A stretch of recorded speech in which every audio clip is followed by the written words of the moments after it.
A very warm welcome, and we are delighted you're joining us for the Valencia Marathon Trinidad Alfonso Zurich 2025. Fantastic having so many nations watching this event live that has had such a dramatic impact on the running landscape. Today's edition will look to add to that legacy with an elite field of almost 400 athletes, including some of the world's best.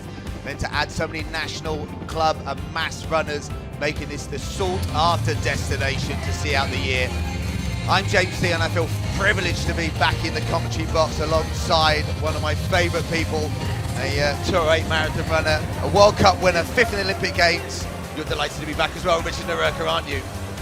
James, thanks for the introduction. It is great to be back. We are right by the start and finish area here in this magnificent city of arts and sciences, which has been the start and finish for the marathon for many years now. It was a great facility for the city, opened just over 25 years ago, and one of the most spectacular places to start and finish the marathon. There's the temperature for today, pretty good conditions. I think there's a little bit of concern for the masses because the temperature will climb during the morning, but the wind has dropped over the weekend, about 11-12 kilometers per hour from the west, so certainly pretty good conditions, maybe not ideal conditions, but good conditions for fast running, and that's what we expect today. Well, that's why people do flock here from around the world, chasing fast times at every single level. But that has been a topic of conversation, the temperature potentially rising and also the high winds, but looks like it was okay on our walk this morning from the hotel to the start line. But the elites, they will just be focused on their last minute preparations. As you say, Richard, there is very few more dramatic and stunning backdrops, and that finish that goes past the Hemispheric just in front of us on that makeshift bridge, that is where these athletes are going to be dreaming of. But at the moment, they're up on the Montalib Bridge at the moment, where they'll be getting ready for that first wave. But Richard, we've got some absolutely stunning elites in this field, haven't we? Yeah, and there's Jocelyn Chipkowski, one of the favourites in the women's race. She finished second in London earlier this year, former New York City Marathon winner and London Marathon winner. There's the current Spanish national record holder, Tariku Navales, aiming to go faster even today. 2:05.48 is the Spanish record. 25,000 euros up for grabs for anyone beating the Spanish record in either the men's or women's race today. So there's been a bit of talk in the week, Richard, about the potential for course records, but also those world best times for 2025. How are we looking so far in terms of the potential for those times? Yeah, I mean, our course record holder from 2 years ago on the men's side, Cisse Lemmer, is back here. Possibly not in the kind of shape he was 2 years ago when he had that great win here and then followed that up with a win in Boston. In fact, Lemmer is racing for the first time this year since his since his race here in Valencia 12 months ago. Emmanuel Petros, the silver medalist from the World Championships in Tokyo. That dramatic finish, wasn't it? Wow, yeah. It was down to the 10th to 100th of a second and coming out with the silver medal. Now, can he take the German record? There's so many chances for national records within this race. That is something that the race organisers, you know, really do focus on every year, and we will hopefully be able to be talking about those in a couple of hours. But yeah, is that German record under borrowed time? It's not only Petros who is going for the German record. There's Samuel Fitwi, who has run 2 seconds faster. Fitwi is actually the current national record holder for Germany with 2:04.56. Petros 2 seconds behind him. So those two will be battling it out to be the first German and see if they can improve on Fitwi's national record. There is the course, the profile incredibly flat, and that's why, as you say, James, so many runners from around the world, 150 countries represented in the race today. And there's one of the favourites in the men's race, Tesfaye Deriba, won in Barcelona in March. I think you were commentating on that race. I was, you? Richard. He was very impressive, and for someone that was a former World Championship finalist in the steeplechase, So to move distances and you know, do as well as he did, 2:04 low that day, he's definitely someone. He had a DNF at the World Championships, so he'll be looking to put that right today. It is interesting, the World Championships 12 weeks ago in Tokyo, and quite a few of the athletes in both the men's and women's races today were in Tokyo. Some of them, like Perez, had a great race there. She's the reigning world champion from 12 weeks ago, and she comes here today for the second marathon of 2025. But a number of them, some who did really well. We've got the 5th placer from the women's race in Tokyo, Elisa Vigno, she's running here, but we've got one or two who are looking for redemption, having not raced well, a few dropouts in Tokyo. There's the course record for Valencia on the men's side, the 4th fastest course record, 2:01.48 by Seaside Lemmer from 2 years ago. And on the women's side, it's Amani Berisa, her win here 3 years ago when she beat Letasembet Gidai in surprising fashion. She ran 2:14.58, and remember, the fastest time in the world this year by her compatriot Howie Faisa in Chicago 6 weeks ago, 2:14.57, and that's one of the targets that the organisers have set here today, to run the fastest times in both the men's and women's races for 2025. Jocelyn Chipkowski, best time from 18 months ago when she finished 3rd behind Perez Chipchir and Tigist Asafa, 2:16.24. She's looking to improve on that. In fact, the women, they will be aiming to go faster than Amani Berisa's course record, 2:14.58. And within that women's elite field, there's some great interest amongst the British athletes, the US athletes, and also a healthy amount of Australians here as well, Richard. It's almost national championships within this race, given the high quality of that field. And just scanning back down, there's a few debutants in there as well. So just spotted Jenny Nesbitt Long there, that she's a Welsh athlete making her debut. But yeah, it's going to be fascinating. We've got the likes of Emma Bates, US, that how fast she can run. But just, when you look at those times and the evolution of the Spanish national record, they are always vying for it, fighting for it, because it's a sought after, prize to have your race to be the race where the national record is set. Yeah, and there on the women's side, Maïta Mayouf has the national record. She's not competing today. 2:21.27 she ran here 2 years ago. She's actually going to be competing next weekend for Spain in the European cross-country championships. So I think let's have a look at the course for today, setting out from the City of Arts and Sciences down to the port area and going past the famous sailing centre Vélez Evans that staged the America's Cup here in 2008. They go along the Malvarosa beach and then head up through the University District onto one of the famous avenues, the Avenue Blasco Ibanez, where they'll do a first out and back section before they head up into the north part of town through the 10 kilometres, and then they come back. One of the landmarks they passed just before 15 kilometres is the home to Valencia FC. If you're a football fan, you'll know the Estadi de Mastea. They go past there and then back onto the Blasco Ibanez Avenue for another short out and back section before coming back down to the beach. And they go through the halfway point before heading west towards the old part of the city, and they come onto this really beautiful stretch through the Jardin del Turia. It was where the river was situated before the river was moved out of town. At 28k they come past the very famous landmark, the Torres de Serrano, one of the old medieval 14th century fortifications of the city, before they go into the old part of the city past the city government, Ayuntamiento, and then they head out to the furthest point west at the biopark. They take a left there at 34 kilometres before making a final left turn. This is where they'll get the tailwind at 36 kilometres, which brings them back into the city centre, past the Plaza de Toros, the famous bull ring, and then they come past the famous station Estacio del Nord at 39 kilometres, and then past the Porta de la Mar. That's exactly 2 kilometres from the finish, and then they'll head down through what's known as Gulliver's Park before coming back into the arena here in the City of Arts and Sciences, back into the finish.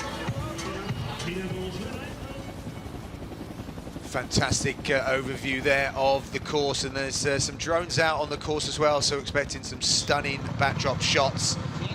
So again, wherever you're joining us from around the world, welcome to the 2025 Valencia Marathon, Trinidad Alfonso, Zurich. And there's Cisa Lema, the course record holder.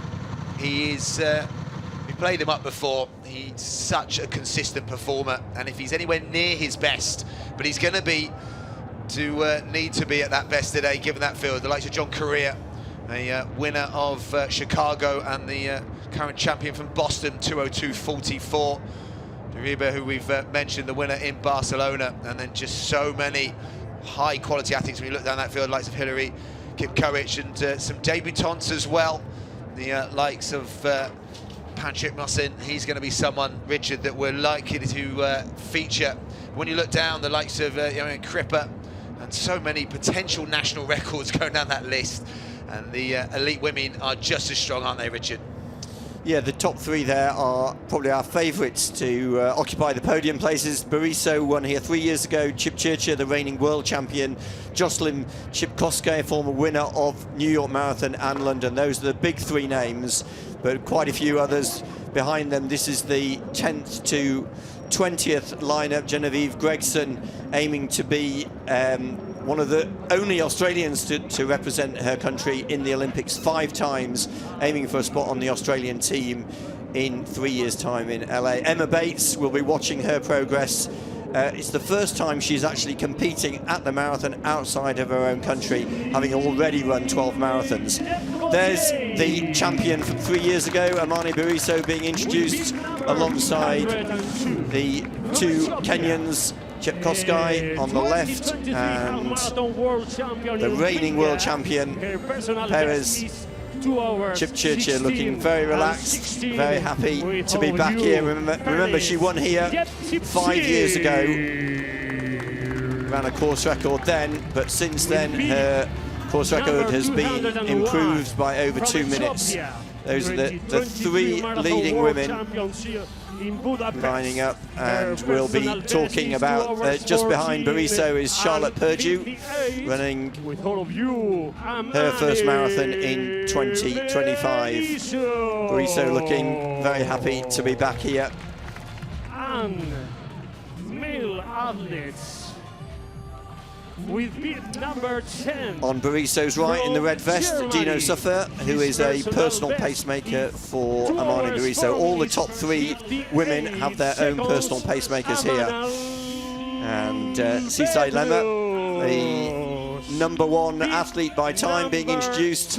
Emmanuel Petros, silver medalist from Tokyo 12 weeks ago in the World Championship Marathon. John Correa, he was a late addition to the field, having dropped out of Chicago 8 weeks ago. Was hoping to repeat his win in Chicago, but dropped out there just short of 30k, and it'll be very interesting to see how he's recovered from that. Certainly looking to go well here, having won in Boston earlier this year. Amazingly, Cisa Lema has run 27 marathons over a very long career, which goes back 12 years. So plenty of experience there in both the men's elite race and the women's elite race. We are just a few seconds away from the start of the 2025 Trinidad Alfonso Valencia Marathon.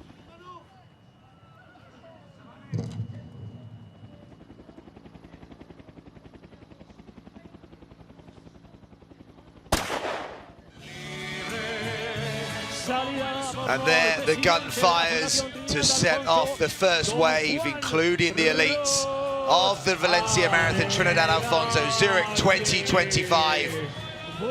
The stunning backdrop of the City of Arts and Sciences here in the wonderful city of Valencia. The go-to place in the months of November or December as it falls this year to chase out and to finish the year on a high, and those course records and world-leading times.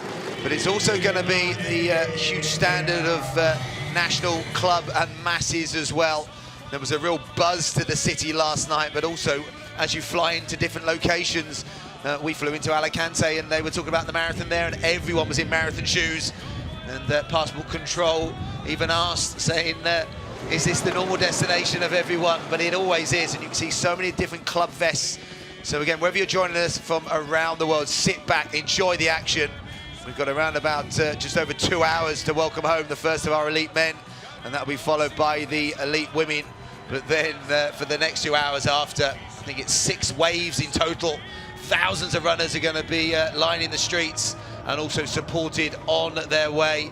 Richard, it's a real sight to behold, isn't it? The elites that have been fired off, but the masses, and there's a real buzz, isn't there, about the potential for times. People travel now.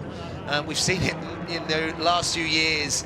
It's something now that running clubs, organisations, individuals, partners, this is what they do now. It's going and sorting out amazing venues, amazing places, and Valencia, as I said at the beginning of the intro, its impact on the running landscape has just been phenomenal over the last few years. Yeah, I mean, Valencia is not as big as the marathon majors, who, you know, they take over 50,000 runners or starters. I mean, Valencia this year took 36,000, the highest ever in its history. But as you say, it's the concentration of really strong runners. I think more than 5,000 runners went under 3 hours in this race last year, which is higher than Boston. And to get a place in Boston, you've got to run a good qualifying time. So more than Boston, more than Chicago. Chicago had just around 4,000 finishers under 3 hours, but here last year they had over 5,000, and I'm sure that the organisers are hoping they'll have an even high number this year. And you mentioned, James, that the number of countries represented, obviously the biggest number coming from Spain, but over 5,000 runners from France, over 3,000 from the UK, 2,000 from Italy. So very, very popular in Europe. And as we mentioned, 150 countries represented here today. We're watching now the front of the men's race. There's the 3 pacemakers, and John Correa tucked in nicely behind the 3 pacemakers. It looks as though Sisai Lema has taken a very, very cautious start. I was in Ethiopia a couple of weeks ago and speaking with his coach, Gemechu Dedefa, and we were hearing that Sisai hadn't had a complete trouble-free build-up to this race, so I don't think the expectations are quite as high as they were a year ago when he came to this race as the defending champion, and Sisai has taken quite a cautious approach to this opening section of the race. John Correa, one of the favourites, he's tucked in behind the 3 pacemakers. But that's always going to be a decision early on, isn't it, about which pacing group to go with. They would have obviously been having chats with their coaching team, their agents themselves over the last few days, and that can change. That lead group at the front are going around about 61 minutes through the halfway point. Benson Truno is a quality athlete himself, 2:08 marathon best from Nairobi this year, so it shows his strength. Got Francis Abong, who's wearing 3:86. Again, another high-quality performer. And then Mako Akto is I think the 3rd of the pacers, I think the Tanzanian. So there's a real need for strong pacers, isn't there, Richard, given the fact that they need such a quality effort. And it's not just to the halfway. We're looking for these pacers to go to 25, even 30 kilometres. But we've seen it being a bit of a springboard for athletes towards their own marathon careers. So the likes of Hillary Kikovic, who we saw as a pacer here, and then really kicking on as we go back to, I think that's the 3rd group, Richard. This is a very big group, isn't it? I'm not sure, actually. I think this could be the 2nd group. We've got a group on the road right at the front aiming for that 2:02. Remember the fastest time in the world this year, Sebastian Sawe in London, 2:02.16, and that's what they're aiming for. So they're these three pacers on the left of the screen, right at the front of the race, they are aiming to get that lead group through halfway in around 61:15. Just behind them, you can see that big group that we were watching earlier. That's the second group, and they're targeting around 2:04 finishing time, 2:04, 2:04.30. So they'll be aiming for 62:15 at halfway. Yeah, you're right. That was Silas Sergat and Titus Kemboy with the paces at the front of that group, and Ed Chesarek tucked right in that group. One of the most decorated NCAA runners, I think, ever. Just at such range from a 3:49 mile up to a 2:05 marathon, and yeah, winner of the Copenhagen half previously, but not maybe in quite the shape he has been in previous years, but a great racer. But just the quality of that second pack, the numbers going in that 2:04 group, and Petrus obviously with that eye on that, well, that German record that he just needs to improve by 3 seconds, and small margins is the thing of his career right now. And Cripper also on his shoulder. Remember, Cripper's best time, 2:06.06, and the Italian national record was set here in Valencia 12 months ago by Johannes Cipanelli, 2:05.24, and that's why Cripper has gone off with this group, which we think is the second group on the road, which is aiming for that time around 2:04.30, which would be inside the German national record and certainly well inside that Italian record, 2:05.24. So we'll try and pick out, that's one of the Spanish athletes. Tariku Navales is also in this group. Stephen Kisa, the Ugandan, there in the orange, best time of 2:04.48. He dropped out of the World Championship Marathon in Tokyo 12 weeks ago, but he's got a best time, 2:04.48 from Hamburg 3 years ago. Now, back on the front of the women's race, what is interesting is that the three leading women there, Amano Barisa and Perez Chipchirchir and Jocelyn Chipkoskai, they each have their own pacemaker. So in the red vest, Dino Suffer, he is the personal pacemaker for Amani Bariso, and both Perez Chipchirchir and Jocelyn Chipkoskai, they each have their own pacemakers. So the top three women with their own pacemakers, but they'll probably all stay together for that first half of the race. Yeah, it maybe changes the dynamics slightly. In the men's, obviously, we're going to see how long the pacers can keep going for, but in the women's, these pacers can go pretty much the whole distance. So definitely takes away some of the guessing, and obviously they would be training with them. Richard, how much of an advantage is that, knowing your pacers and obviously even training with them day in, day out? Yeah, I mean, I think that is the point, that many of these top women will be training with male runners, and some of those male runners are here today. So I think it is a big advantage, just knowing it just feels like routine. You know, a few weeks ago they'd have been doing their last long run together, and here they are back racing together. So I think it's just the familiarity, as well as obviously the assistance that they get from having their own pacemaker with them.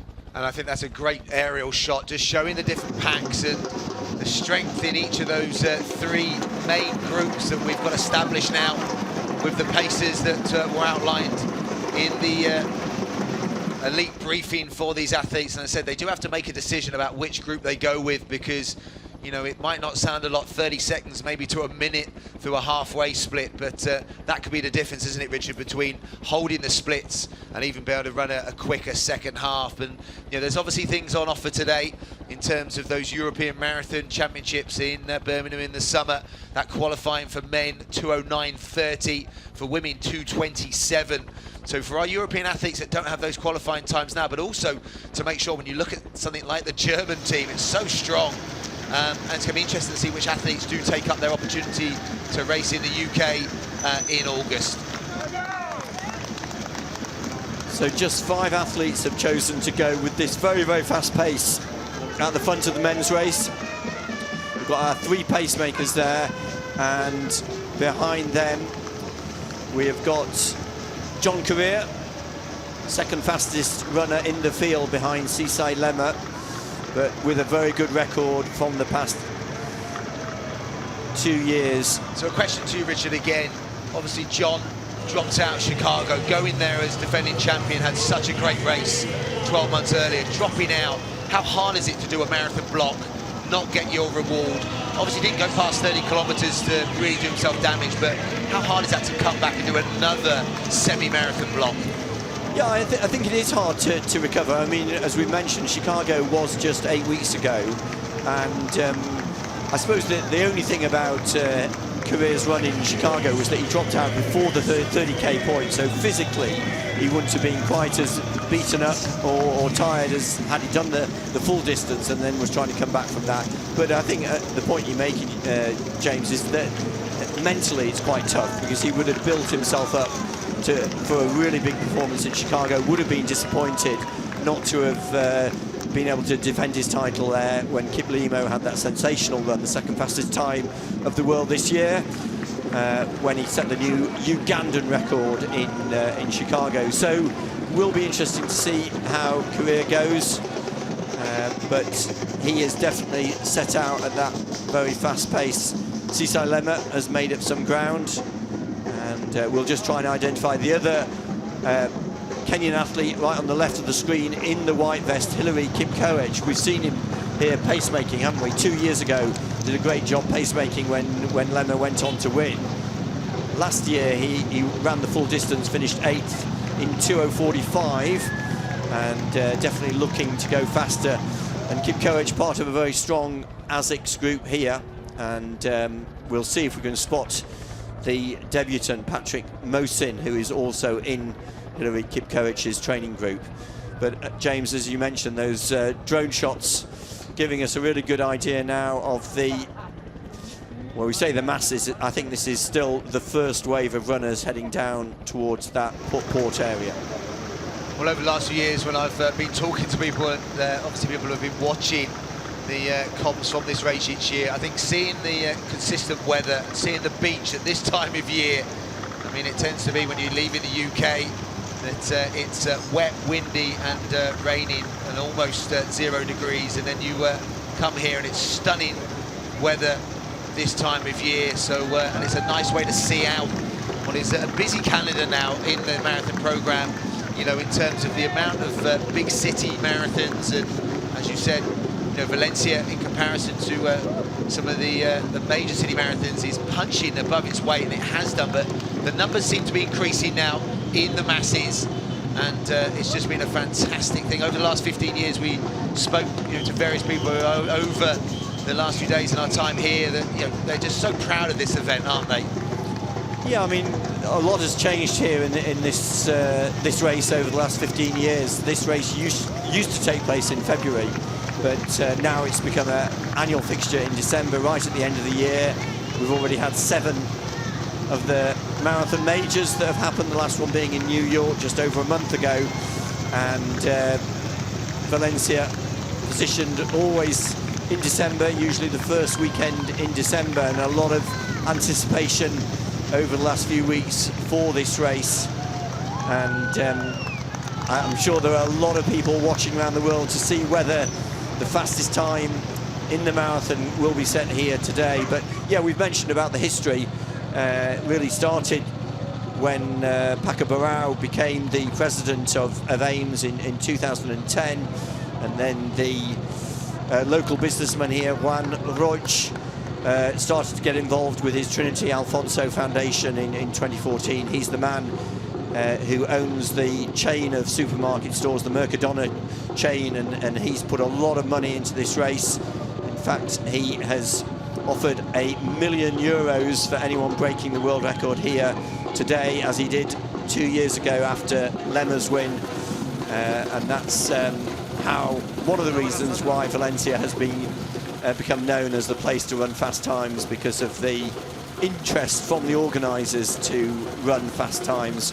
There's the South African national record holder, Glenrose Zaba. She ran her best time and that national record in Cape Town just over a year ago. That was her debut, and she's back for her second marathon today, having had a very successful road campaign throughout the year.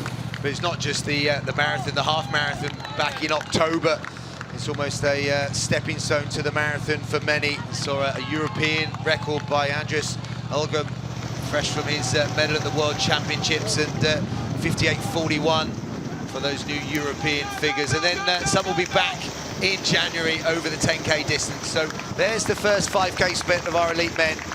And it's 14.37, so 9 seconds shy of course record pace, but still quick running, and it's about the consistency now of splits. And one of the runners in that group in the purple Adidas vest, that's Gemetru Dida, so he is one of the debutants today. He trains alongside Sisai Lema, coached by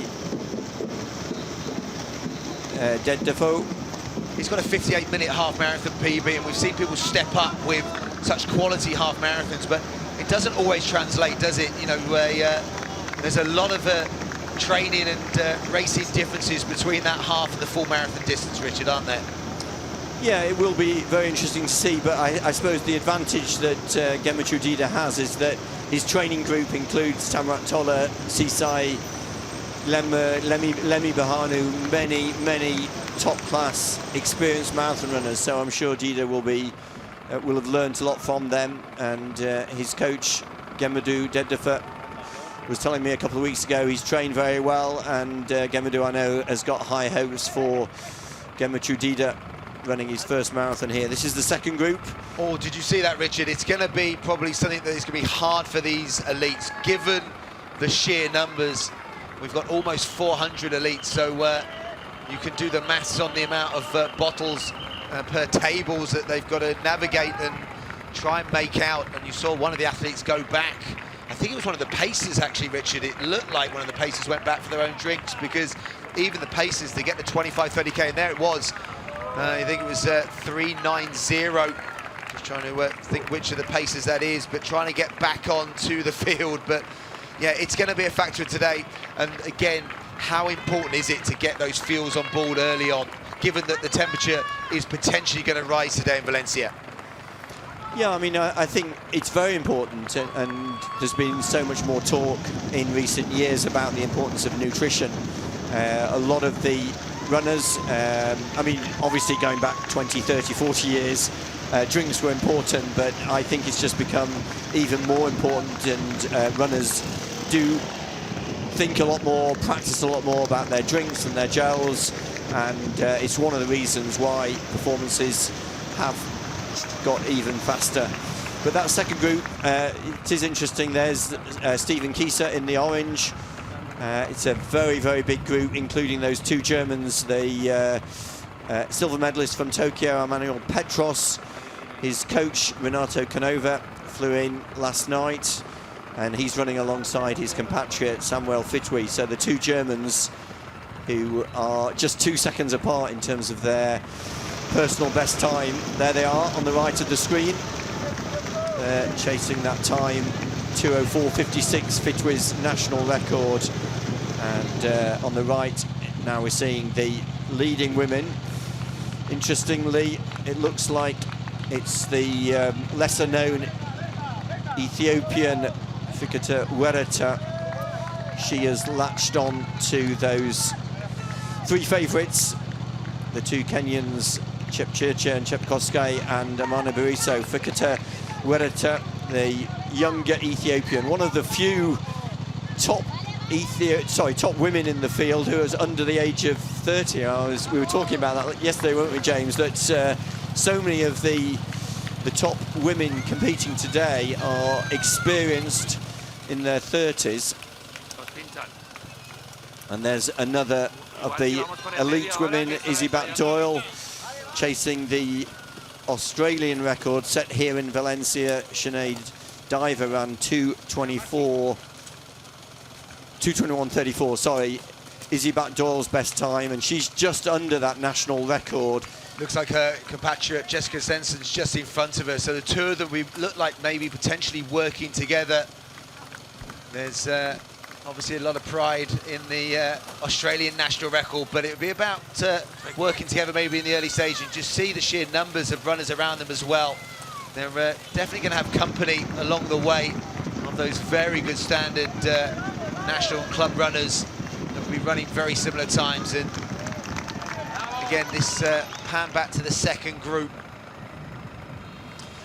Well, this is Tariko Navales, who might be just dropping off a little bit. We did hear earlier that he'd been training in Ethiopia and had a very good training block, but there was some questions about the shape he was in the last few weeks, and we heard that he might just try to go with that second group, and it looks as though he's starting to fall back, because that second group of about a dozen athletes are still working very, very well together. This is back at the front of the race, and as we saw in Chicago 8 weeks ago, John Correa not afraid to get right up there behind the pacemakers. He does have this very, very aggressive style. I think it was to his undoing a couple of months ago in Chicago. I think he did overcook it. I'm sure he's well aware of that.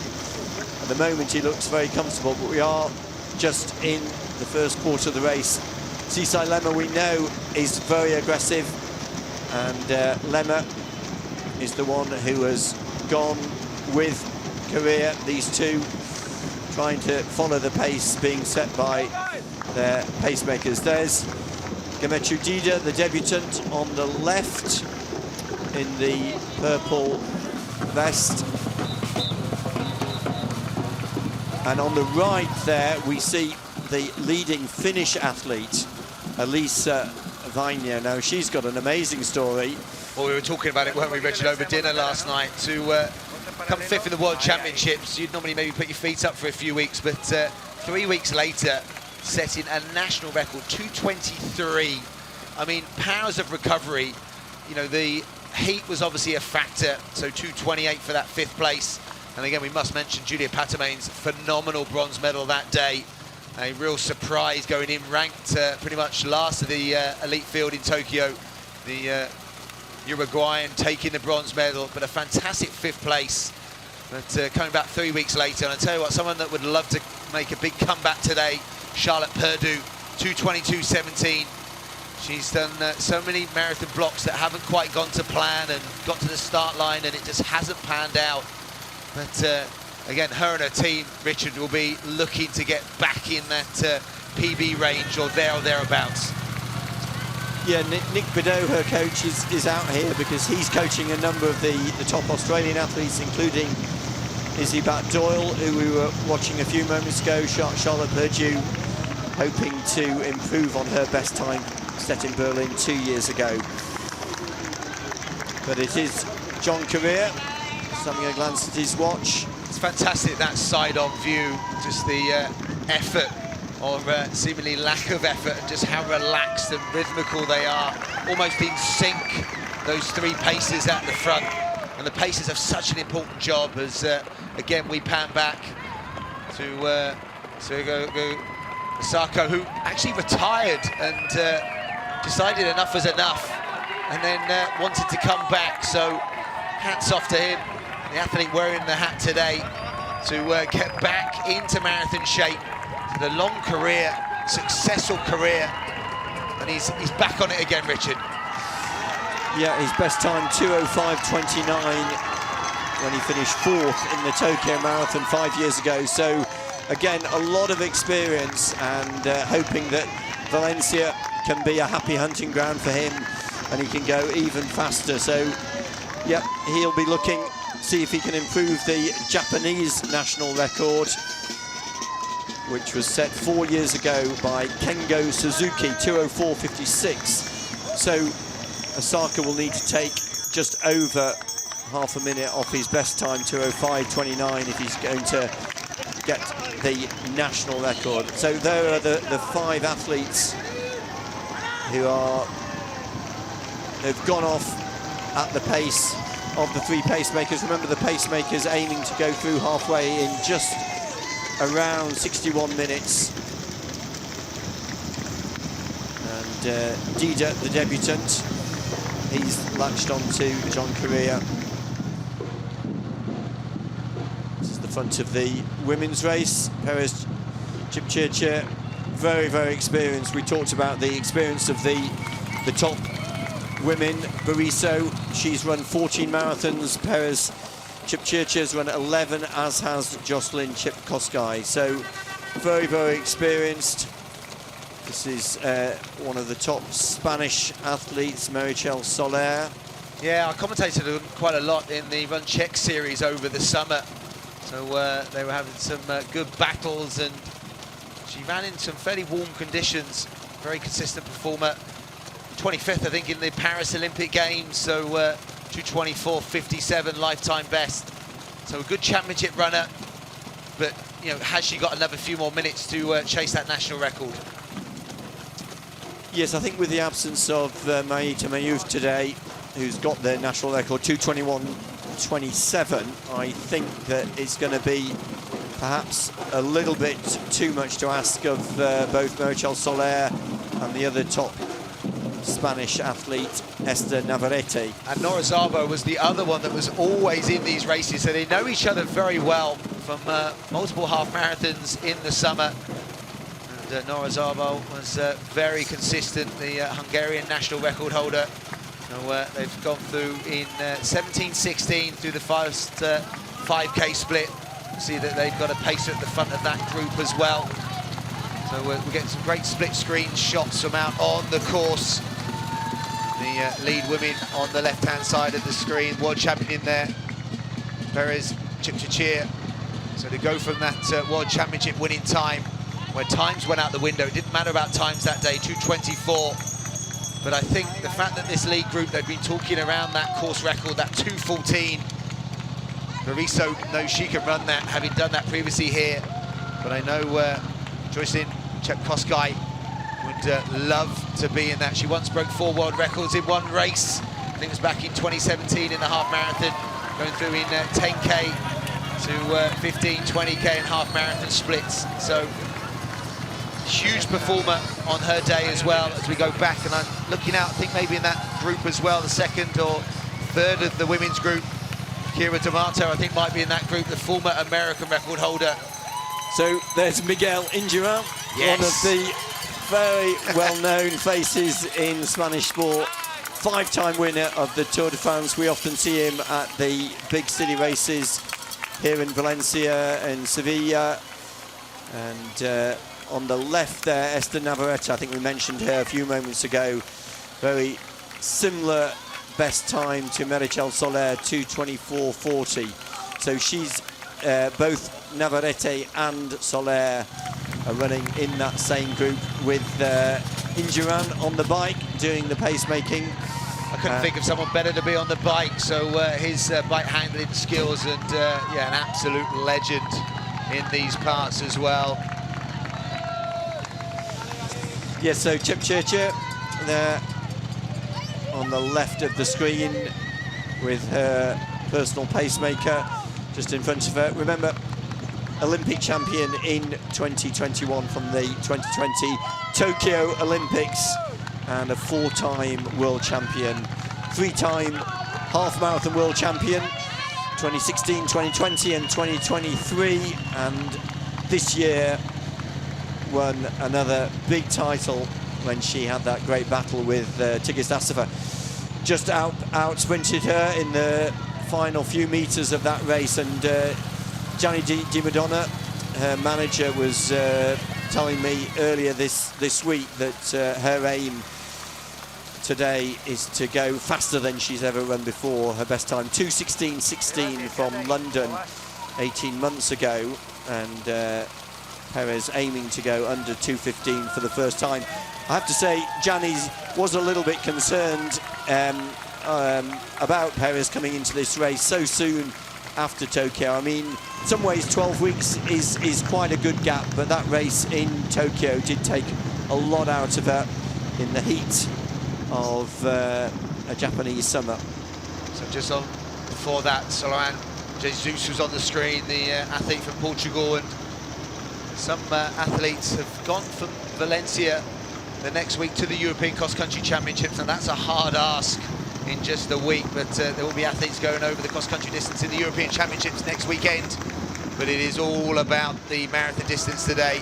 And I tell you what, the 10K split is coming up as 29.17. Yes, so again, consistent split, but they have lost 21 seconds on course record pace. But it's still very early stages. The 3 paces with, I think it's, yes, 5 athletes almost in formation behind them. They look like they've all successfully got their drinks bottles. I say that, commentators curse there. The leading elites have them absolutely okay. It was the pacers that had to navigate. I think that was Ako Tanzania that just had to dodge back, and just need to be a little bit careful of that, because that can be off-putting. And also, if there is a runner in their slipstream, we've seen it before, haven't we? Someone hesitate at a drink station, and then people go down and fall to the asphalt. Is not what you want at any point other than just past the finishing line of the marathon.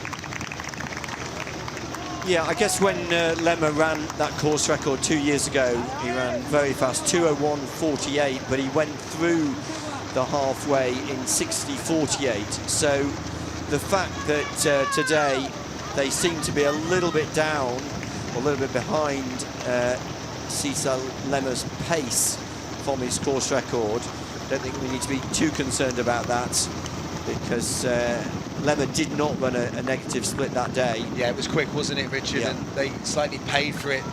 Trying to work out who's already stepping I off think there. that could be Navales, Tariku Navales, Yes. the leading Spanish athlete. Oh, that's tough, isn't it, Richard? 31 minutes on the race clock already, trying to stretch out a hamstring. Sifan Hassan's done that and bounced back, but I fear this could be maybe end of the road in terms of chasing fast times.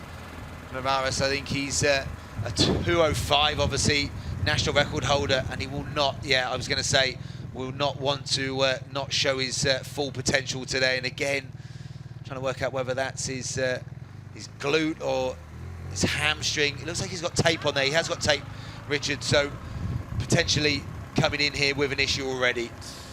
And just over the 10-kilometre distance, that's going to be a very difficult point for Tariku to decide whether he can continue. He's still going to give it a go, but obviously dropping off very dramatically from the group that he was with. So let's see if we can just identify right at the front of the race. We've got John Correa, who's been there right behind those 3 pacemakers. Navales, I think, has finally called it a day. Yeah, he's got to accept that. That's tough, and dust himself off, get fit and healthy, and then come back in 2026. And you know, there's so many big marathons again in the new year, whether that is Seville, whether that is Barcelona. If he is staying in Spain, he keeps trying to get back on and trying to get back involved. But given that he's limping, given the pain, but back to the split screen of the elite women on the right and elite men on the left, but it's now the elite women that have navigated their next drink station. And there's their 10K split, 3 seconds inside, 32 minutes exactly. So metronomic pacing by the pacers up front. Well, what's interesting there, this is the front of the women's race, is that the 2 Kenyans, who I guess we'd have to say are the top 2 in this race, Perez Chepchirchir and Jocelyn Chepkosgei, they appear now to be clear of the leading Ethiopian, unless we can't actually see Amani Bariso, but Perez is right on the shoulder of her pacemaker, that's 3:42. And meanwhile, on the right of the screen there, in number 203, that's Jocelyn Chepkosgei. She has got her pacemaker, Julius. He's number 330. So they appear to be now the top 2 in the women's race, and they have actually got some way clear of that very, very big group of athletes that they were running with. And the women, they've already gone through 10K. This is actually one of the quieter parts of the course. They've gone through 10K, they're heading out into the northern district of Valencia, and then they'll do a loop back down past the Valencia FC stadium. Well, that split for 10K gives them a projected time of 2 hours, 14 minutes and 57 seconds. So that would be 1 second inside the course record, Bariso's course record from a couple of years ago. So the pace has done a great job in the very early stages. And going to the second group in the men, they were 29.37. So they're operating at around 2:04.45 pace. So the different groups are navigating the early stages well. Bariso I can't see in this lead group, so it is the two Kenyans, Chepchirchir and Jep Kosgei, shoulder to shoulder, but I can't see Bariso in that lead group. So going back to the panning out shot, because there are so many, obviously, high standing club athletes around them as well. And on the split, she was 16 seconds at 10K behind.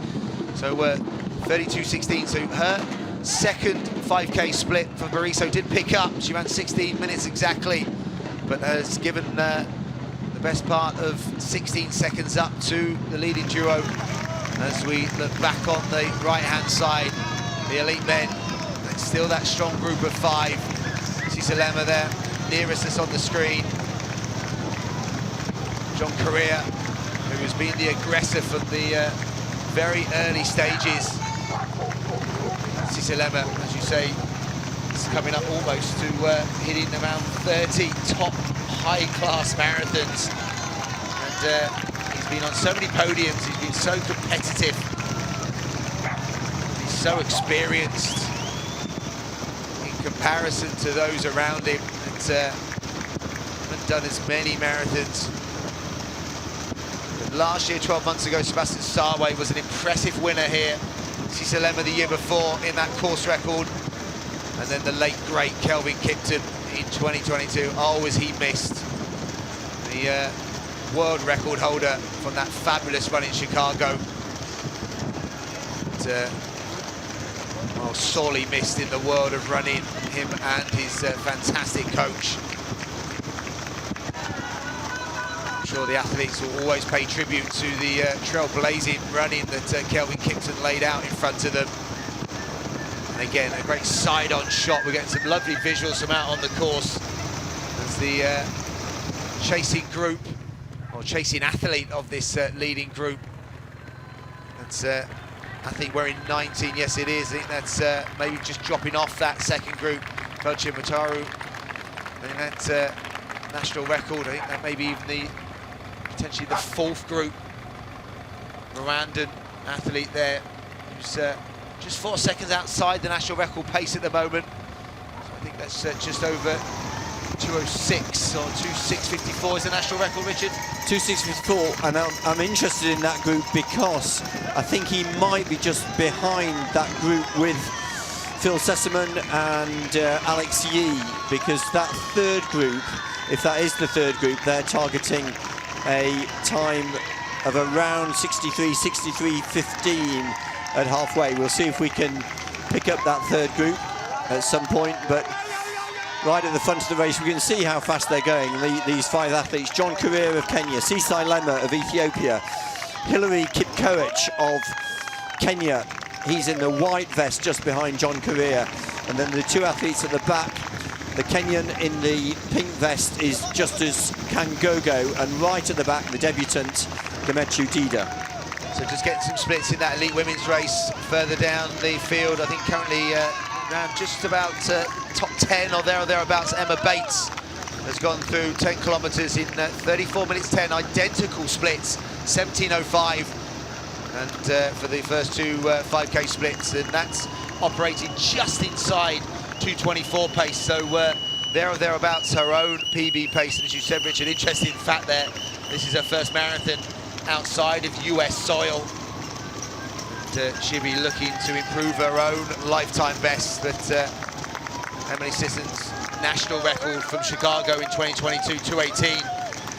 Looks like it's not going to maybe be threatened today. As again, a split screen gives us the chasers on the right-hand side, the leading men on the left, and you can hear some great cheers. There's so many people out on the course. Again, that's something I've seen grow over the last few years, is the spectators. And again, it's a lot of people travelling out with their loved ones. Lots of friends and family make a real weekend of it here, Richard. And this is Emile Caresse, as we thought, leading that third group. Emile doing pacemaking duties today, hoping to go at least to 30k. Speaking with Andrew Henderson, who's out here coaching Phil Sessamon. Emil is hoping to help his training partner, Phil Sessamon, to a new PB today. There's one of the leading Algerian athletes, and he's well under the national record. National record is 2:09.54, and Charik. Well, given their history of superb middle distance and also long distance running, you would think that national record is on borrowed time by someone, but Phil Sessamon, that 2:07 in Amsterdam, again, it's going to be about powers of recovery. Himself, Emil, but also Alex Yee, the Olympic triathlon champion, have been linking in for multiple sessions, and it's going to be fascinating to see how Phil Sessamon does again off another big block of training. Emil Caress, we can't wait to see what he does in his next marathon, the Olympic fourth placer for Paris. Didn't have the year last year that he would have wanted. He was obviously trying to build on that, such a superb year previous to that. But he looks like he's back healthy, looks full of running today as a pacemaker. But going back to Alex Yee, what has the potential? He ran 2:11 in London. His watch has been telling him he can run 2:05, but how much do you believe the science of watches, Richard? Well, what I do believe is that he's come into this race full of confidence. I think he's had a very, very good training block, and yes, I mean, obviously he's actually posted online that his watch is predicting him to go under 2:06, which would be absolutely phenomenal. We're just going back to the two Australians, Jess Stenson. Well, they're right on that national pace, aren't they, to the absolute second through 10 kilometres. 33.33, yeah. Izzy Batdoyle's had a very, very good year already, run PBs at half marathon, and then over the summer, Bislett ran a PB for 10,000 metres. And today, hoping to run a PB, a third PB of the year over the marathon distance.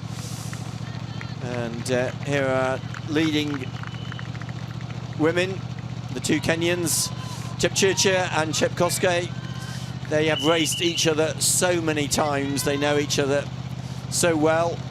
I was going to say they're good friends off the track on the road as well, and they've got such decorated careers. If you were going to call it right now, Richard, after 42 minutes of running, would you think it's going to go to the way of the world champion?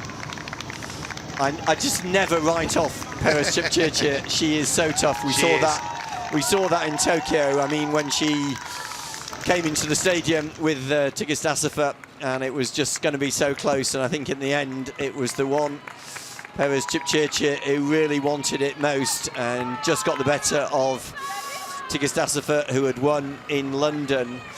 In fact, Assefa had taken Chepchirchir's London title this year, and also had taken the women's only course record from Chepchirchir when she won in London in April, and then Chepchirchir got the better of her in Tokyo in the World Championship race.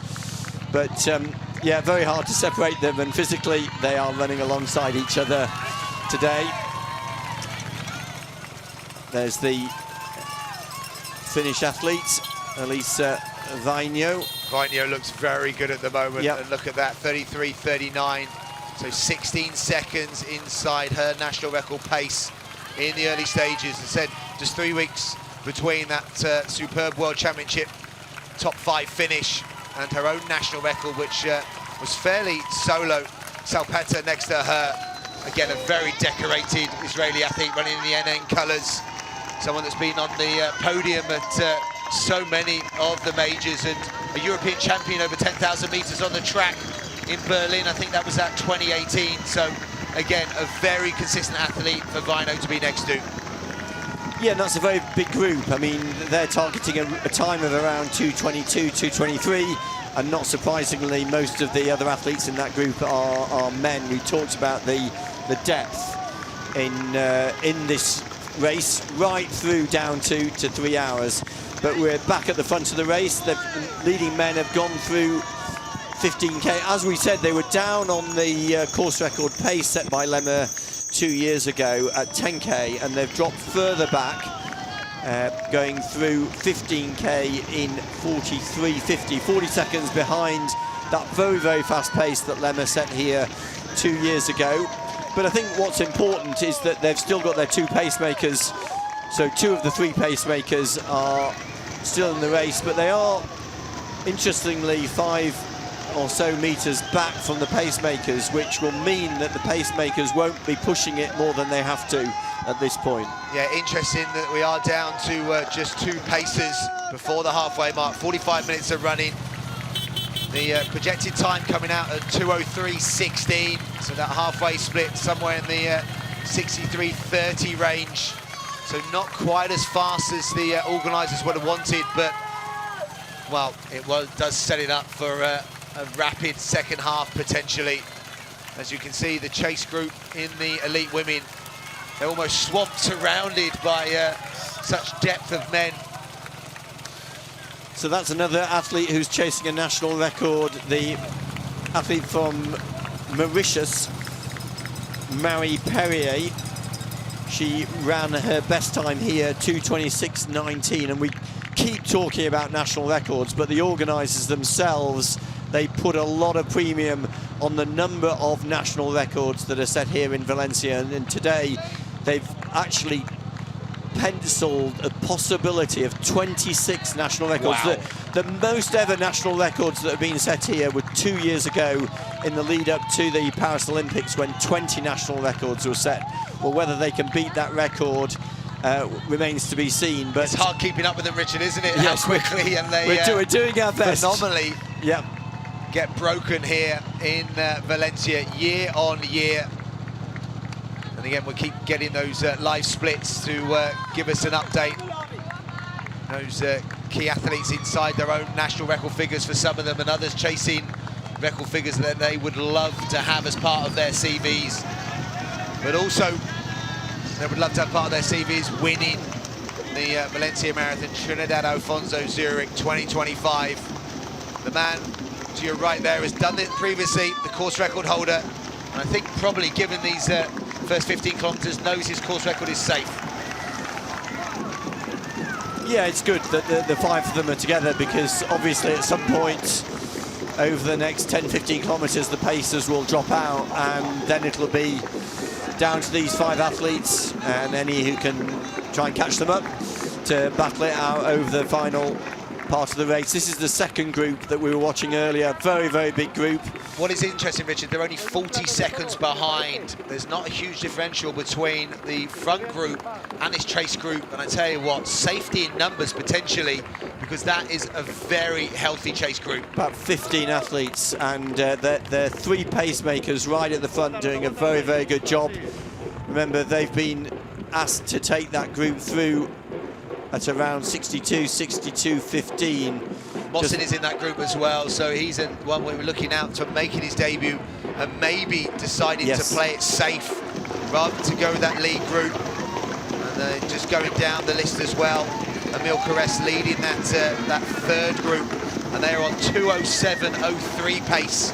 They went through in 45.15, so almost metronomic splits from Emile Carres with that group. And I was looking out for Jack Rowe in that group as well, trying to bounce back from disappointment in London to hopefully today finish his first marathon. But they've been in that third group, 15:03, and then they were 15:03 and then 15:05 for the third 5-kilometer split. But this is the second group, and they're operating at 2 hours, 4 minutes and 45 seconds. So that would be a handful of national records in there for the likes of Crippa, for Italy, Pedros for Germany, but he's obviously got his compatriot in there as well. Kibrab there, the Norwegian half-marathon athlete with 60.46, and he looks good in the early stages as well. And is it Moen's national record for Norway that maybe could be potentially under threat? Yeah, it's a very, very big group, isn't it, there with Crippa, the 2 Germans, Fitwi and Petros. And we're back now right at the front of the women's race, where the 2 leading women are surrounded, or got plenty of male company, but each of these athletes with their own personal pacemaker. Chipchirchir on the heels of the yellow-vested athlete pacemaker 342, and wow, if that is Chepkosgei. correct, they've just dropped a 15:30 5K split. If my maths are doing me right there, Richard, look at that. They've gone from being 3 seconds inside course record pace to 33 seconds. So that is some running. 47:30, 15 kilometers, 15:30 on the road is, well, fast running for just a 5K on its own. Is inside 5-minute miling. So, wow, they have really dropped the hammer down very early on, and well, they do look really good, but it's very early stages still. Yeah, and of course they're trying to improve Amina Barisso's course record from 3 years ago, and she ran very fast 3 years ago. She went through halfway in 67:18, so that wasn't a negative split for her when she broke the course record here. So projected time now, Richard, is coming out at 2:13, so a big drop. So it's going to be interesting to see their next 5K split, and also what they end up putting down as a halfway, because if they continue running 5-minute miling, then they could obliterate the course record. Yeah, and we've talked about the goals of the race organisers today, to set the fastest time for the marathon in 2025. That was, so far, that stands to the Ethiopian Howie Facer, ran that very impressive 2:14:57 in Chicago 8 weeks ago. That is under threat, seriously under threat. The gap back to Barisso now has gone to 96 seconds. So, wow, that has really changed the dynamics. It is currently a 2-horse race in the elite women's race here at the 2025 Valencia Marathon, Trinidad Alfonso Zurich. And we are heading at the moment 15 kilometers in to the fastest time by a woman in 2025. Yeah, I guess the difference between these two athletes that we're watching, Chepkosgei and Chepchirchir, is that Perez Chepchirchir is coming off the back of that World Championship win just 12 weeks ago, whereas Chepkosgei's last marathon was in London the best part of 8 months ago. So she's coming in a little bit fresher. She did a tune-up race in Romania and Brasov in October, but that was just over 10 kilometers. So obviously Chepkosgei has been targeting this race for a little bit longer. I think Chepchirchir, the reigning world champion, probably decided at some point after her win in Tokyo that her 2025 season wasn't done, and has decided to come here for her second and final marathon of the year. But interestingly, in the men's race, Gemechu Dida, he is the debutant, and he's gone with the leaders. We've talked about the success of debutants in this race in previous years, most notably when Kiptum made that remarkable breakthrough 3 years ago to really announce himself when he ran 2:01:53 and beat the then reigning world champion Tamrat Tola. Well, today it's Gemechu Dida from Tamrat Tola's training group who is starting to impress, certainly over the first half of the race. That's the Uzbek athlete who is the reigning national record holder. He ran 2:07:02 here in Valencia, and he's trying to improve on that time. One of the possible national records under threat today. So I think the British athlete Wayne, is that Wayne Gebrselassie, James? I think we can see. Yeah, I'm just going down the list to see which group he's in, and he's in the Emil Caress group. So he's in that 2:07 group. The likes of Brett Robinson in there, the Australian, who's always a superb performer. Carlos Mayo, who's in there as well. So Mayo's like a very consistent runner that, again, would love to get towards that Spanish record. Shakir's in there as well, the second of the Spanish athletes.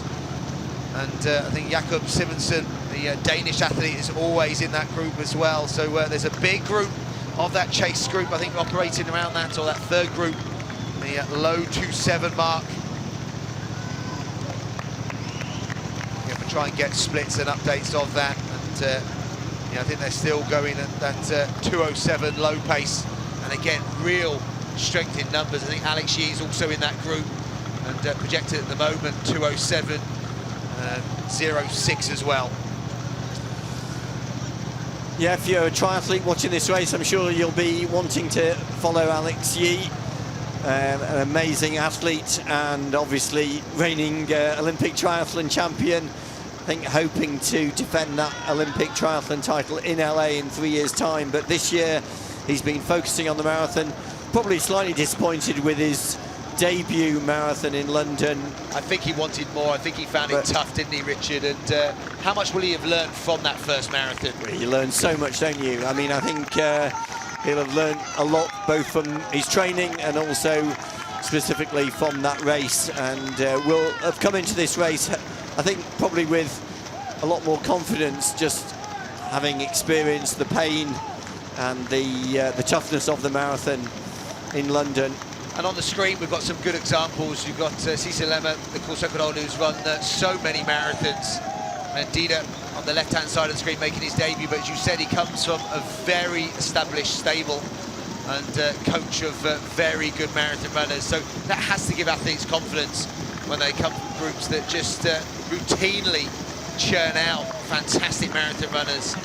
So almost on a weekly, monthly kind of figure. But there's back to that chase group. And again, we've got some debutants in there. Mosin, you can see in the middle of that group, and Cripper, who's not a debutant, but very experienced athlete. Lovely mover, if you look at him on the right-hand side of the screen there. And our two pacers in this chase group, still doing a great job of that under 2:05 pace. Yeah, I think both of the debutants that we're talking up today, Patrick Mosin in that second group on the right of the screen, and then on the left of the screen, Gemechu Dida, they come from very well-established groups with some of the best coaching experience in the world. In Ethiopia, Gemedu Dedefer, who coaches Sisai Lemmer, Tamarat Tola, and Lemi Bahanu, and now his latest charge at the marathon is Gemechu Dida. And on the Kenyan side, Patrick Mosin, a very strong group coached by Peter B, the husband of Beatrice Chebet. And in that group, they've got very, very strong athletes. The winner of the Amsterdam Marathon, Jeffrey Kipchumba, and the third-placed athlete from the Tokyo Marathon, Vincent Ngachit. So these athletes are surrounded by experience in their training groups, and today they're also surrounded by a lot of experience in the thick of competition. But Sisai Lemmer is the one now who's at the front of this group of five, and John Correa, for the first time today, has slipped to the back of that group. I don't know whether that signals anything. Actually doesn't look quite as comfortable as he did a few moments earlier. He doesn't, and whether it's just a slight kind of feel of the right hamstring, whether it was just a scratch. But hand back down the field, Richard. I think that's one of the other Spanish athletes, best time of 2:11.11. There were quite a few good Spanish male athletes today. We've mentioned Carlos Mayo. There's also Daniel Mateo with the best time of 2:8.22, Ibrahim Chikir, and that's another of the athletes. George Blanco is also in the race. So there's about 5 or 6. There's Carlos Mayo, I think, just in that group with Emil Carres on the left of the screen. And there's Phil Sesseman, the first view of Phil Sesseman. Let's see if we can pick out Alex Yee. There's Alex Yee in the black singlet in the middle of that group. Simonson just behind him, the Danish athlete. So they're in that group, tucked in. It's almost like a training run, Richard. 2:06. Well, I mean, it's a good point because they have all been training together. Emil, Phil and Alex. I know Alex, although he lives in Loughborough, he's been up training quite regularly with Phil Sesseman in Leeds under the watchful eye of Andy Henderson, and Emil has also been training with them in this particular block. Emil choosing not to do a marathon at the end of the year. I think he's going to be back here in January for the big 10K one of the things we haven't yet mentioned about Valencia, the city of running, it is the only city in the world with 4 World Athletic Label races, and the 10K is one of those races. Today's marathon is another, and they also have, well, James, you mentioned it, the big half marathon here, which happened 6 weeks ago, as well as the 15K. So Valencia very deservedly owning the title City of Running, but it's not just because of its big races. I think it's just a runner-centred place right through from the masses up to the elite. We mentioned this great park, the Jardin del Turia, which is one of the most used running circuits in the whole of Spain. We enjoyed a run there yesterday, but I know a number of athlete managers have their satellite offices here. They choose to come here on training camps, and that's partly because of the climate all year round. So I think very deservedly owning the title City of Running. It always amuses me when you go onto the Valencia Marathon website that you actually see ciudadelrunning.com. So they're not ashamed to call themselves the world's City of Running. And there are people out running all the time. You're right, the loop in the city centre, the Turo Gardens, the Turo River, that flooded the city in 1957, and they decided to drain it, and it now creates a superb bit of running trail. And there's the athletics track down there as well. There's football pitches, but it's well lit. And even when we were out getting a few kilometres in late, there were runners that I think were maybe not necessarily getting ready for the marathon, but just getting ready maybe to be a spectator the next day. But given the climate and given, as you said, those superb label events that many athletes, well, they have them as stable diets in their race calendar. And we look out for those results eagerly for, as we said, chasing national records, whether it's the 10K, the half marathon, or the marathon distance. This is, well, so high on everyone's list. And again, a great aerial shot there. The temperature is rising just gradually here, but I tell you what, where we sit here by the hemispheric, the wind that was potentially projected in the week, Richard, doesn't look like it's anywhere near as bad. It looks like it's actually fairly gentle as a breeze out there. And the course was designed, wasn't it? So the last few kilometres, actually you almost get a bit of a kick back on that as the splits come up on the screen there. Half marathon is 61:46, so as anticipated, about a minute off last year's time, so 1 minute and 11 seconds. So at the moment, giving us a projected time just outside 2 hours and 3 minutes. Yes, I mean, they're going to have to come home very, very quickly to improve on the fastest time in the world. Sarwi's 2:02:16. They're going to have to come home in around 60:30, having gone through the first half in 61:46.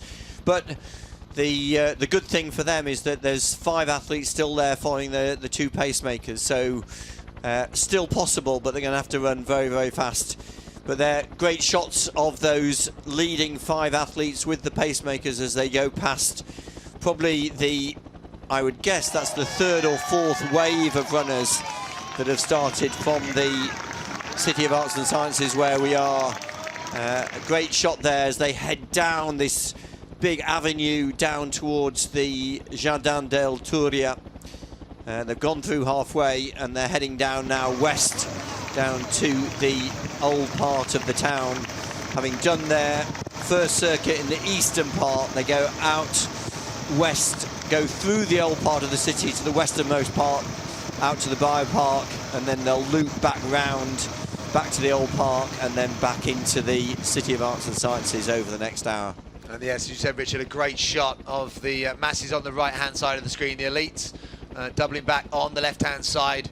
But just so many places to eat, to drink, to venture out. Wonderful city that has so much culture and history, but also is, as we sit here with the superb backdrop, has some real technology and developing areas as well. So that's that second group that we've talked about with Emmanuel Petros and Samuel Fitwi and Yamani Kripo. We've just seen them go through with the leading Japanese athlete Suguru Osaka We'll see if we can... Their halfway splits come at 62.40, so they have dropped slightly off the pace that they wanted. Many of those athletes wanted inside 2 hours and 5, but again, when we had the last view of that group, it was still very healthy in numbers. We'll look for an update of the elite women through halfway as well, as they can't be too far off as this. They've gone through 20 kilometres, and look at that, another chunk of time's been taken off that course record time. So we're going through in 63.50. Oh, sorry, 63.06 against the 63.50 course record pace. Yeah, and remember, Amani Bariso, she went through in 67.18, so those are the comparisons that we're getting, and they're now almost 45 seconds up on Bariso's pace from 3 years ago. So it's going to be very, very interesting. They're going to go through, I would guess they're going to go through halfway in around 66 and bits. Yeah, it could be 66.30 there or thereabouts, which projected time would be the low 2:13s. So this is impressive running in the elite women's race. Perez Chipchachir and Joycelyn Chepkosgei are the leading pair that have now taken significant amounts of time away from the chasers behind. And given the standard of runners around them, there are some superb runners, and there is confirmation of that. 1 minute and 46 back to third, and Bariso, the course record holder, 2 minutes and 25 seconds down. Well, the third place Ethiopian, Fikirto Wereta, having a good race. Her best time, 2:21.32, so... Yeah, from Dubai, she's way inside that at the moment as well. And her manager, Marianne van der Veen, she was telling me earlier in the week that she's targeting a time of around 2:17, 2:18, so I think she's on target for that. But remember, her best time, 2:21, so she's looking for a big improvement, but certainly going well as they approach half distance. And these are the two top female athletes, Chepkosgei on the right and Chepchirchir in the purple on the left. It looks like D'Amato and Emma Bates are locked in, a 2:24 low battle at the moment. So they're in a fairly healthy group. I think Lily Partridge is there as well, Natasha Wilson. And there's a big strong contingent. Schola's in there as well for the Spanish contingent. So they're 2:24 pace. So some of those athletes, the Europeans, will have an eye on that European athletics time of 2:27. And others laying down some fast times to finish this year. British athlete Luke Caldwell, I think that must have been the fourth group on the road, if not the fifth group, because I think the fourth group might have been targeting around 2:08. Yeah, I think he's in with the elite women there potentially. They're maybe joining that very last group. So halfway for Chepchirchir and Chepkosgei, 66.34. Well, if they can maintain that pace, that's going to bring them home in just outside 2:13, which is incredibly fast running. Remember the course record from 3 years ago, 2:14.58, so they're well up on that. And the two of them not only will be fighting it out against each other, but they've still got each of their pacemakers there. Julius Brambok is in the white vest just in front of Joycelyn Chepkosgei, right on the left of the screen, and then in the yellowy green vest is Chepchirchir's own pacemaker. So they've got a good opportunity to run faster than they've ever done before. Both athletes have best times 2:16, both set in London. Perez ran 2:16.16 in 2024 when she won in London 18 months ago, and in that same race Chepkosgei ran her best time when she finished third, just behind Tigist Assefa in her PB 2:16.24, but on target today to run quite a lot faster. And this is the leading group. Is this the first of her moves by Dida there that's almost gone down to the back of the pacemakers? This is his debut, so this is the point in a debut where sometimes you've got to kind of hold on to your emotions and take a step back and just think, okay, if I'm feeling good, I'm in the sight unknown now. So I wonder whether this is maybe over-enthusiasm. Yeah, well, I mean, guess we remember back to 12 months ago when Sarway was here running his debut, and just think of how sensible, how clever he was at this point of the race when the race did break up at around that 25 to 30k point when Deresa Geleta really ran a very fast 5k, and then Sarway came from behind to win the race, and to win very, very impressively. Gemechu Dida perhaps being a little bit aggressive for his first marathon. 4 very experienced marathon runners behind him. Kangogo running faster than he's ever run before. He's got a best time of 2:05.57. He's the second place athlete running alongside compatriot John Career. Again, it just gives you some appreciation of the speed they're travelling at. And the fact that miling-wise, they're around about 4 minutes and 42 seconds per mile. So that's way inside 3 minutes per kilometre. The pacemakers at the front still doing a really good job. We had 3 early on, but down to 2. And they will definitely be looking to get to that 25 kilometres. That will give them probably most of their pay package as a pacer, and then also it'll be written into their contract if they go another 5 kilometres, then they get X amount. So it's a real job and a real bit of skill being a pacemaker, and very sought after, just given the quality that these athletes are asking for. And I'm sure the athletes that are on the screen in front of us would rather the pacers went just a tad slower in the early stages, but went further, because, well, the damage can be done if they go too fast early on and then drop out too soon. So Dida there, confirmation of that that lifetime best over half marathon, 58 minutes and 39, and I've been so impressed with him in terms of just how he looks, but just how he's operating. But I'm sure his coaching staff know exactly the shape he's in. He's a wonderful mover, isn't he, Richard? The Ethiopians work so hard on their form, and the amount of drills and technique work that they put into their training. Yeah, Gemechu Dida, I'm proud to say, won the Great Ethiopian Run International 10K 4 years ago, so certainly been on my radar for quite a few years, but this is his first time at the marathon. This is the third group on the road. Emile Keres right at the front of this group, and Phil Sessamon in there, Alex Yee, there he is, number 65, right on the heels of Phil Sessamon. So a very strong group. Carlos Mayo just in front of Phil Sessamon. So looks as though it's all going to plan for this third group. We're expecting Emile to stay in the race at least until 30k.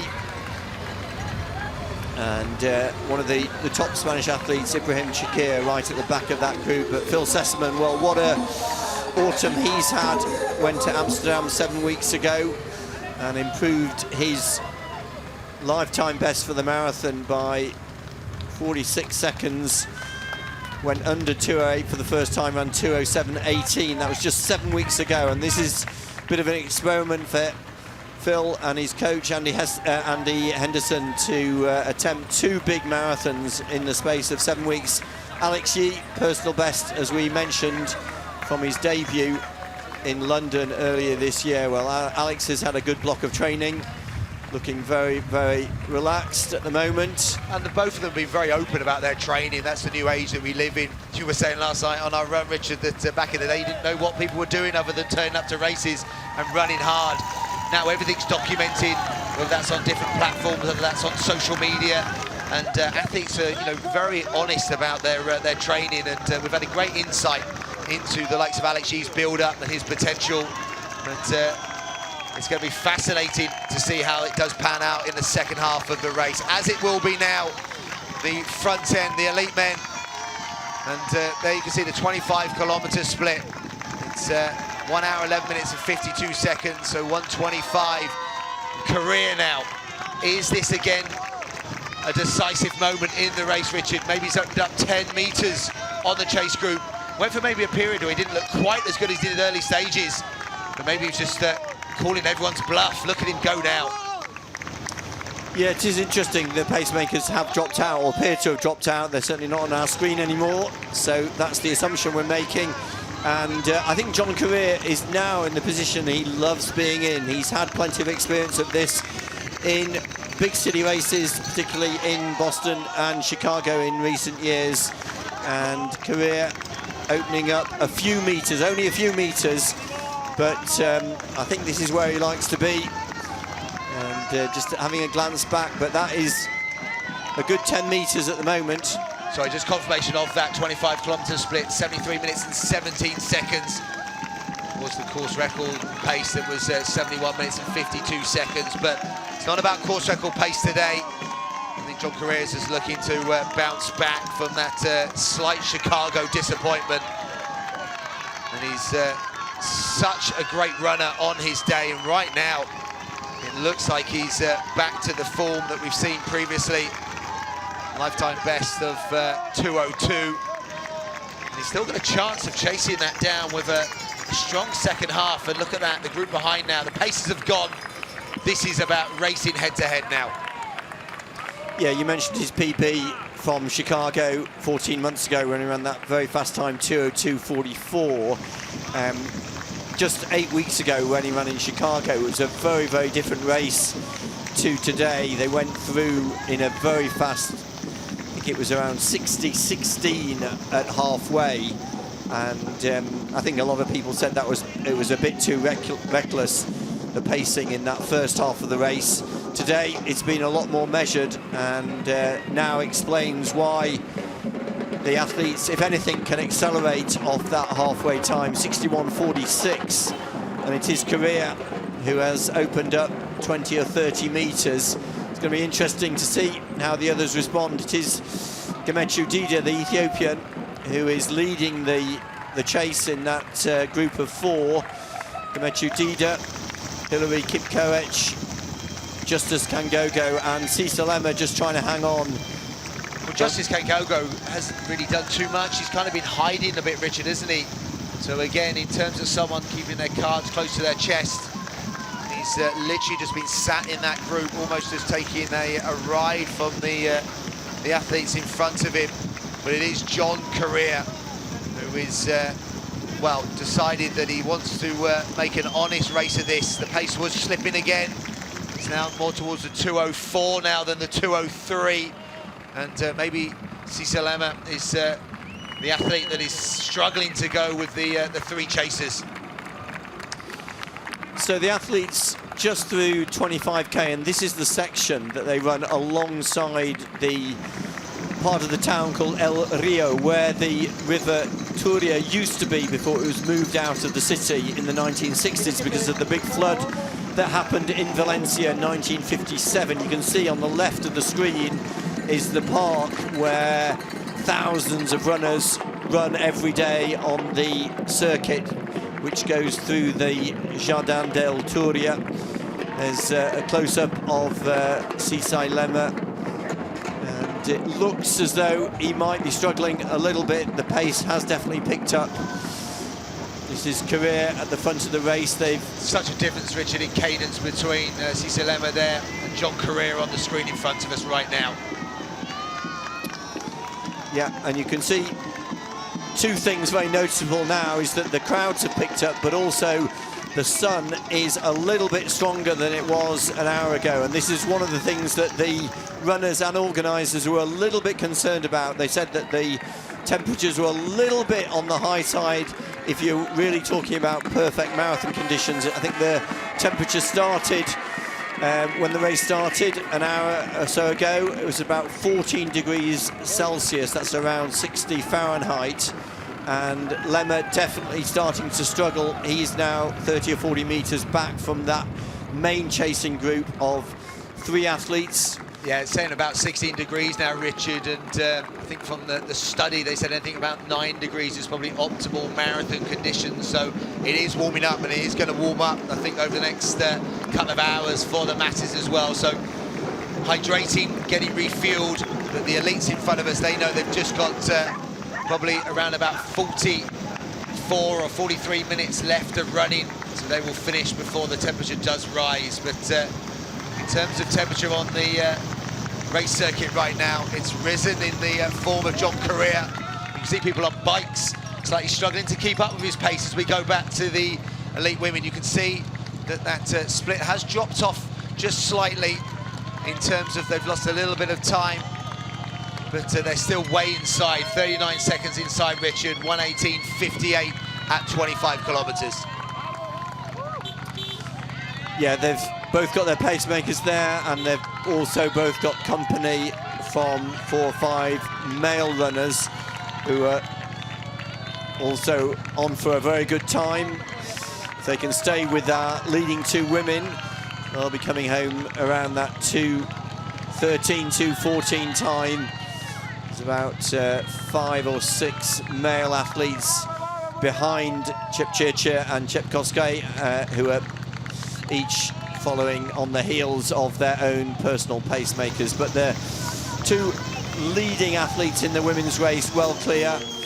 And meanwhile, Correa, he's crossed over the Jardin del Turia, and he's now actually coming back. In a few minutes' time, they'll pass by the famous Torres de Serrano, the famous tower built at the end of the 14th century, and you can see that they're now in the shade. Now, this is the second group that we mentioned weren't that far behind the leaders at halfway. There's Tesfaye Deriba, the Ethiopian, running just his 4th marathon here. But interestingly, Emmanuel Petros, the silver medalist from the World Championship Marathon in Tokyo 12 weeks ago. He thought he had gold that day, didn't he, Richard, in that home straight, looking over his shoulder and getting caught on the line. I'm sure he would have been delighted with the silver medal, but to get that close, and I'm sure part of that redemption today would be taking that national record. But the national record holder is in that group right now as well, isn't he? Samuel Fitwi. 8 athletes. So that second group that were aiming to go through halfway around 62, 62.15 has definitely thinned out. Yamani Crippa, he is still under the course record pace set by his compatriot Johannes Cipanelli here in Valencia 12 months ago. Remember, Crippa's best time 2:06.06 set in Seville at the start of 2024 Olympic year, and Crippa operating at a faster pace today. There's the leading Japanese athlete, Suguru Osaka, just outside the national record pace of Kengo Suzuki, 2:04.56. So that gives us an idea that they're really very, very close to the 2:04.50 German record. That's the famous Torres de Serrano. It was lit up last night, Richard, wasn't it? There's some wonderful Christmas decorations. So again, if you are looking to come out this time of year, so the whole of the main square was shut off to traffic last night, and there is the wonderful structure, Torres de Serranos, and just so many wonderful landmarks in this beautiful city. And today it hosts the marathon, and it's been a marathon buzz over the last few days here, and it brings in such great support to the local economy. And, the amount of people that are travelling far and wide to be here. When you look down at the nationalities, so I think it's over 5,000 French athletes or runners get themselves over here. Almost 4,000 Brits, Richard, each year as well. And yeah, the organisers were saying that next year, for both the half marathon and the marathon, they're going to bring in a lottery system for the first time in the race's history. Remember, this race has been going for 45 years, started in 1981, but it's really only in the last 10 years that it has grown and grown. both at the front end in terms of the fast times, but also in terms of the popularity. And a lot of that, Richard, it's down to the Trinidad Alfonso Foundation and the support and the work that's gone into that. Yeah, they've made it a runner-centred place, I think, not only for the elites, but right through, and the very fact that last year they had more than 5,000 runners that went under 3 hours. It's just become known as a place, if you're a good club runner or faster, or if you're just wanting to run your debut marathon. Up until this year, it's been slightly easier to get in, but starting from this year looking forward, it's going to be based on the lottery system, which is, to be honest, how most of the world marathon majors operate now. So confirmation of the time there. Our leaders, Jeb Koskay, Jeb Chachir, are operating at 2:13.16 pace. And, the gap is growing. Mariso still back in 4th place. The gap is growing to the chasers behind, but it's about these two on the screen looking to lay down the fastest time in 2025, but also in the process take the course record down significantly. There can only be one winner, even though they know each other so well. Two so consistent, decorated athletes. But they will also start to think about tactics or the maintenance of the pace that they have been laying down. That, well, it went substantially faster in the second 10 kilometres to the first 10 kilometres, but there's still a lot of kilometres and miles to be put in before they get to where we are, the hemispheric, and the bridge over the water to that finishing line. Well, today we've made a lot about national records, and I suppose we ought to mention that the Kenyan national record, currently it stands to Ruth Chepngetich, her time from Chicago from 14 months ago, 2:09.56, but obviously there's a shadow over that time because Chepngetich has since been banned for drug testing. This is the third place athlete, yeah. the Ethiopian Fiketa Wereta. Now, I don't know whether that's a personal pacemaker, but she's at least got some company, although she's some way down the road from our leading two athletes. So it's Ethiopian Fiketa Wereta on course for around 2:17.18, which is about 4 minutes faster than she's ever run before. And actually, if we go a little bit further back down the field, we've got Amani Bariso, the Ethiopian, in 4th place, and then behind her is the South African athlete Glenrose Saba. Now, Saba, remember her best time from her debut in Cape Town last year, 2:22.22, and Saba is operating at a much quicker pace, and already inside 2 hours 20, targeting around 2:19.45 at the pace that she's going. This is John Correa, and he is extending his lead as he heads down through the famous Carrère de la Pau, Peace Street, which will bring him down to the 30k points by the City Hall. That was near to where we were staying last night. Great atmosphere in the old part of the city yesterday. Many of the roads closed to traffic. This is the second group, and you can see how this second group is breaking up. This is the one of the German athletes, Samuel Fitwi. Looks as though he might be starting to struggle a little bit. He is the national record holder, 2:04.56. Cisalema though, so that's Cisalema, as we said, his race is done. Fitwi's just gone past him, but the pace up front, just done my maths on John Correa's last 5 kilometre split. So from 25 to 30 kilometres, Richard, 14 minutes and 13 seconds. That's why he's put the damage, the distance into that chase group. And yeah, things are splintering, aren't they, in all of the groups now?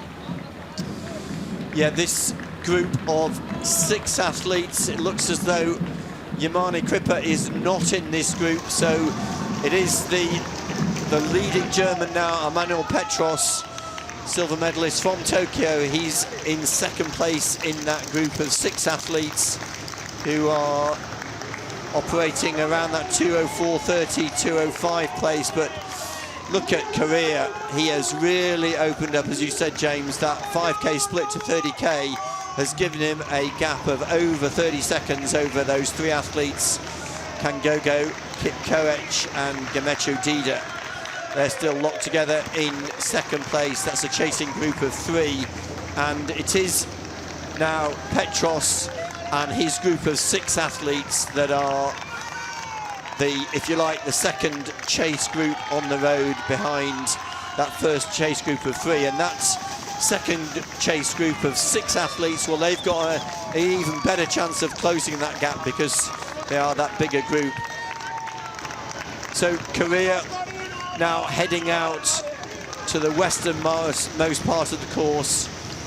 And actually, one of the things we have to say about this course is that from 36 kilometers back to the finish, that's when they head east, and they have a very slight tailwind. This course has been designed very specifically because the organisers know that typically there is this southwesterly wind that blows in from the mountains, the poniente as it's called, which will give the runners a very slight tailwind from the 36 kilometre point. That's a little bit further down the course. These are the 2 women.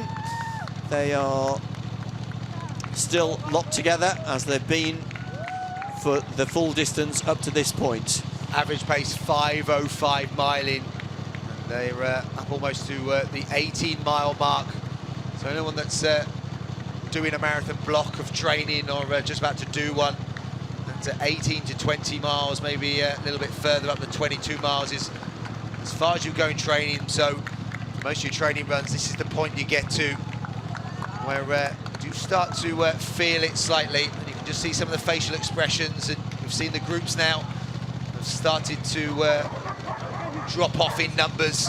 Those early stages, everyone feels kind of good. You can see the sunshine now on the faces of the athletes, and that rise in temperatures, it's just creeping every 15-20 minutes, and the athletes trying to get water on there. Luke Caldwell there, you can see on the screen in the slipstream, the Scottish athlete from the Commonwealth Games for Scotland, and that is the quality of Paris and Joycelyn, that they are in and around some high-class international senior men.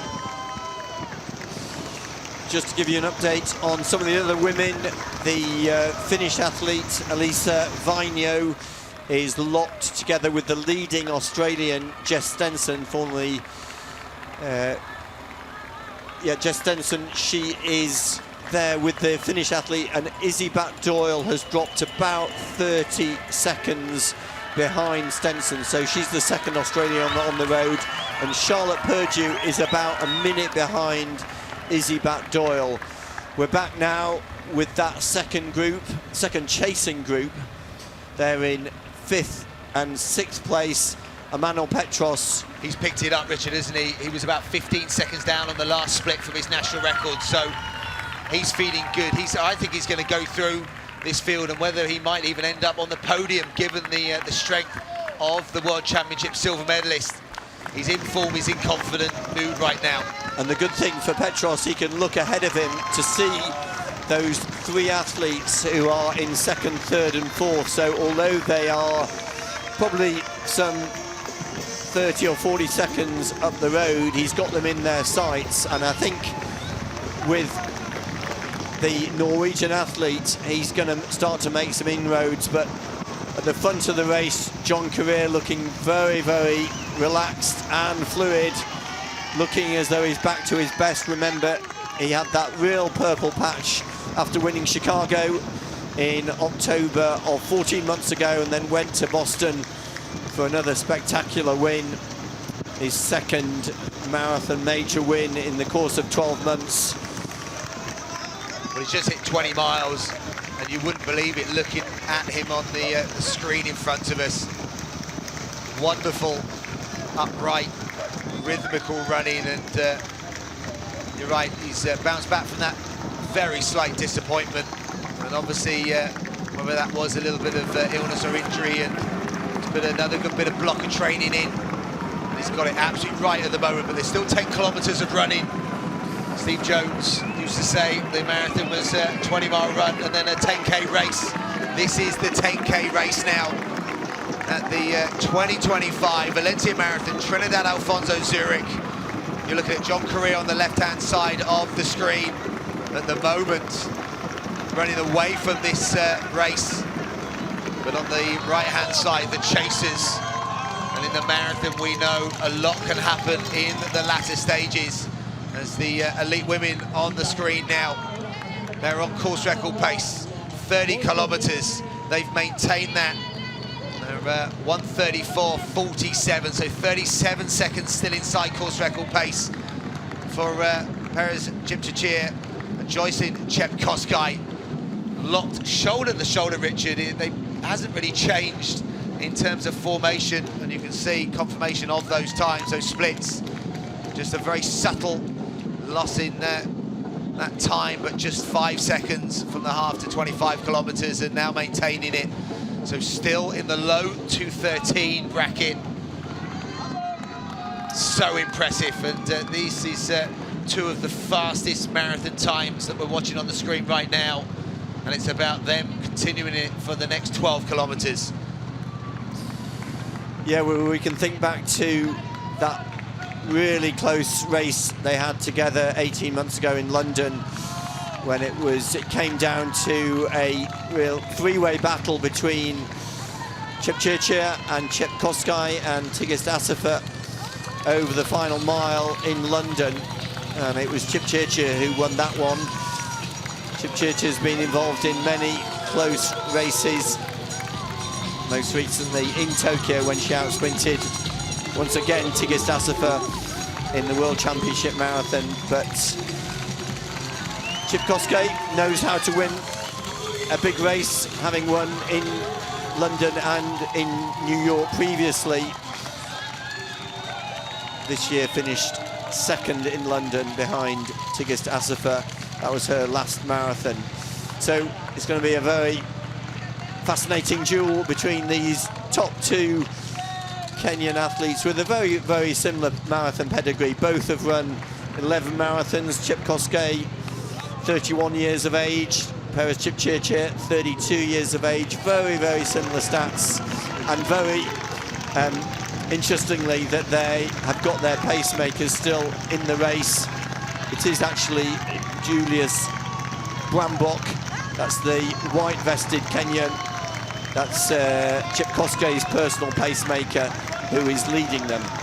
So obviously those all-time lists, Ruth Chepngetich time has an asterisk against it, but Tigist Assefa, the second fastest with 2 hours, 11 minutes and 53 seconds. And then Sifan Hassan is currently third on that all-time list, 2 hours, 13:44. So just to give context to the fact that we've got two athletes head-to-head here at the Valencia Marathon 2025, battling it out and running some of the fastest splits we've ever seen in the early stages. But it is the business end now, and it's the business end for the athlete then on the right-hand side of the screen, John Correa, and he looks fantastic at the moment.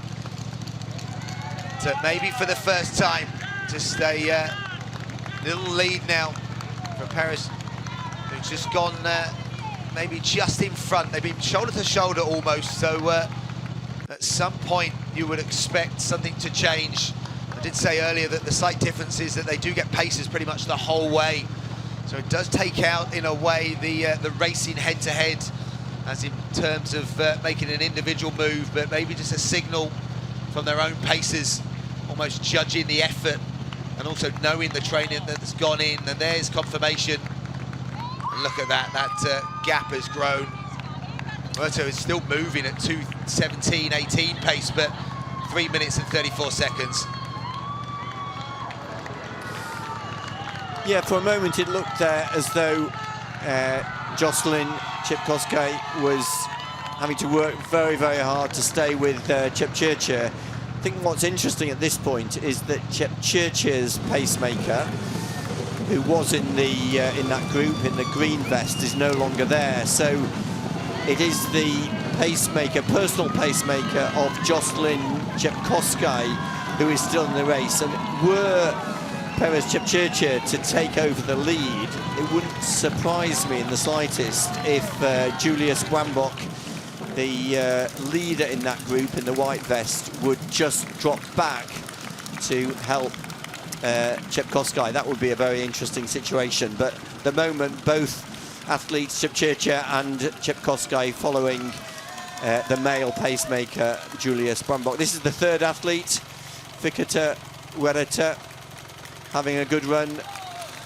still operating at that sub 220 pace, and still on target for a new best time, having set her personal best in Seoul at the start of 2024. She ran 2:21 there, but almost 2 minutes faster pace she's operating at. But on the right of the screen, John Career still looking very, very relaxed, with just over 20 minutes of running remaining.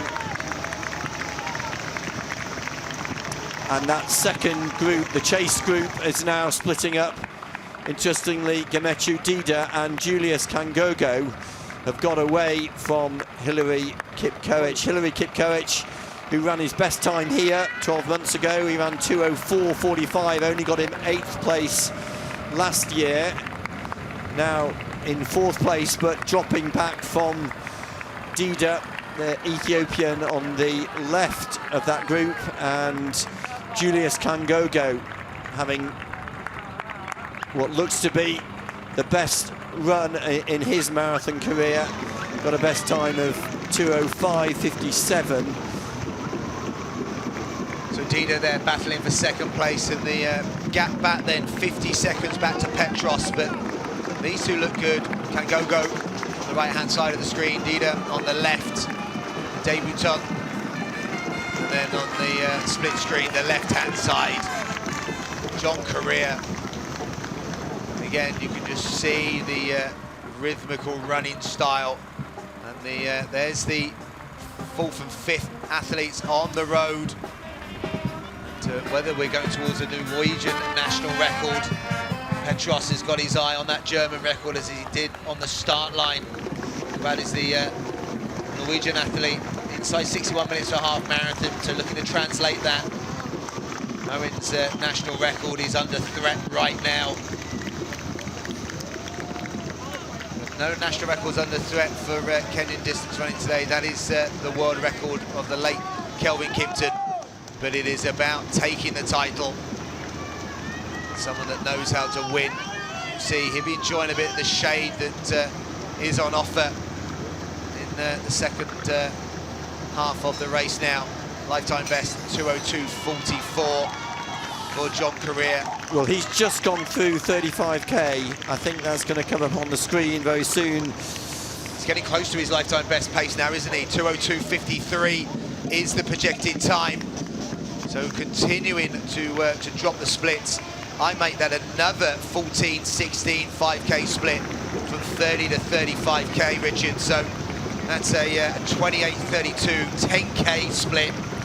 And that's why there's such a difference between him and the chasers behind. I think what's going to be interesting now is to see the 35k split for the second and third athletes. These are the two on the screen, Gemechu Dida and Julius Kangogo, and then also to see whether Emmanuel Petros has closed that gap at 30 kilometres.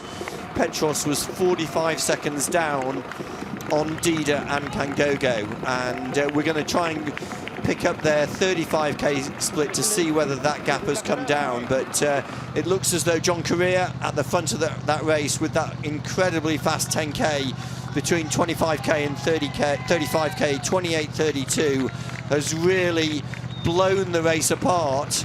And the front of the women's race, for the first time, Perez Chepchirchir appears to have a few meters, and this is the dynamic that I was explaining, where Julius Brambach, who is the personal pacemaker for Jocelyn, is giving some encouragement. He's caught in a dilemma now, isn't he? Because he's now pulling away Perez from, well, the job he was probably set to do. And I don't know whether he realises it, because he did try and take a little look round, and he is, but then it's also then impacting Perez. Every time he looks round, he's almost stumbling and falling over. So fascinating now.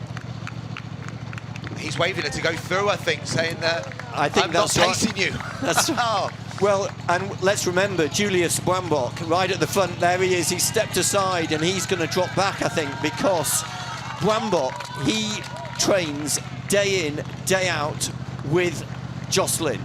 And so it's just in his nature to be running alongside Chepkosgei rather than Chepkosgei's prime opponent today, Kipchirchir. But at the moment, it's still the male, Julius Brambach, who is out in front. But at this point, as they go through the 35k drink station, it wouldn't surprise me in the slightest if Brambach drops back to help his training partner, Chepkosgei. Well, what is fascinating there, Chepkosgei did not get a bottle. She looked for it, wasn't there. I don't know whether the pacer realises, and he took his gel on board as the pacer. And I wonder whether that she needed that gel slightly more. But Kipchirchir got her bottle, but didn't look like the bottle of Chepkosgei was there. So, and the pacer's just thrown away a drink. Often it's common knowledge, isn't it, to pass on the bottle, but in the splits, it is growing now, and look at that. Now she's asking for a drink now, but I think she wanted the drink that he had. Oh shit, there you go. That's teammates. How many sports do you see other athletes that are going head-to-head in a world-class race, world-class event, hand their own bottle to potentially help them? That is two world-class athletes with huge respect for each other. 100%. Meanwhile, John Correa is extending his lead. And look at this. Yes, Petros has caught them. We thought that, didn't we, Richard? The gap was 20 or 10 seconds but just a few kilometres ago, but they are making their way through this field like a knife through butter.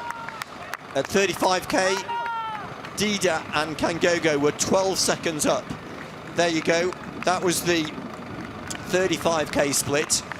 12 seconds up, and look how they've come through now. That was about 4 or 5 minutes ago, and it's the German Emanuel Petros. Remember, he finished second in the World Championship Marathon. He's now in joint second place in the Valencia Marathon, and Petros is charging through the field. They are, and that's, as you said, that gap was reduced so quickly. Just keeping a quick eye on it. The 35-kilometre split for John Correa was 1 hour, 41 minutes and 57 seconds. Dida was back at 1:43.15. Petros was back at 1:43.27, but in probably the next just over 1 kilometre of running, took 12 seconds out, if not more, because they've gone straight past. And this is fascinating to see.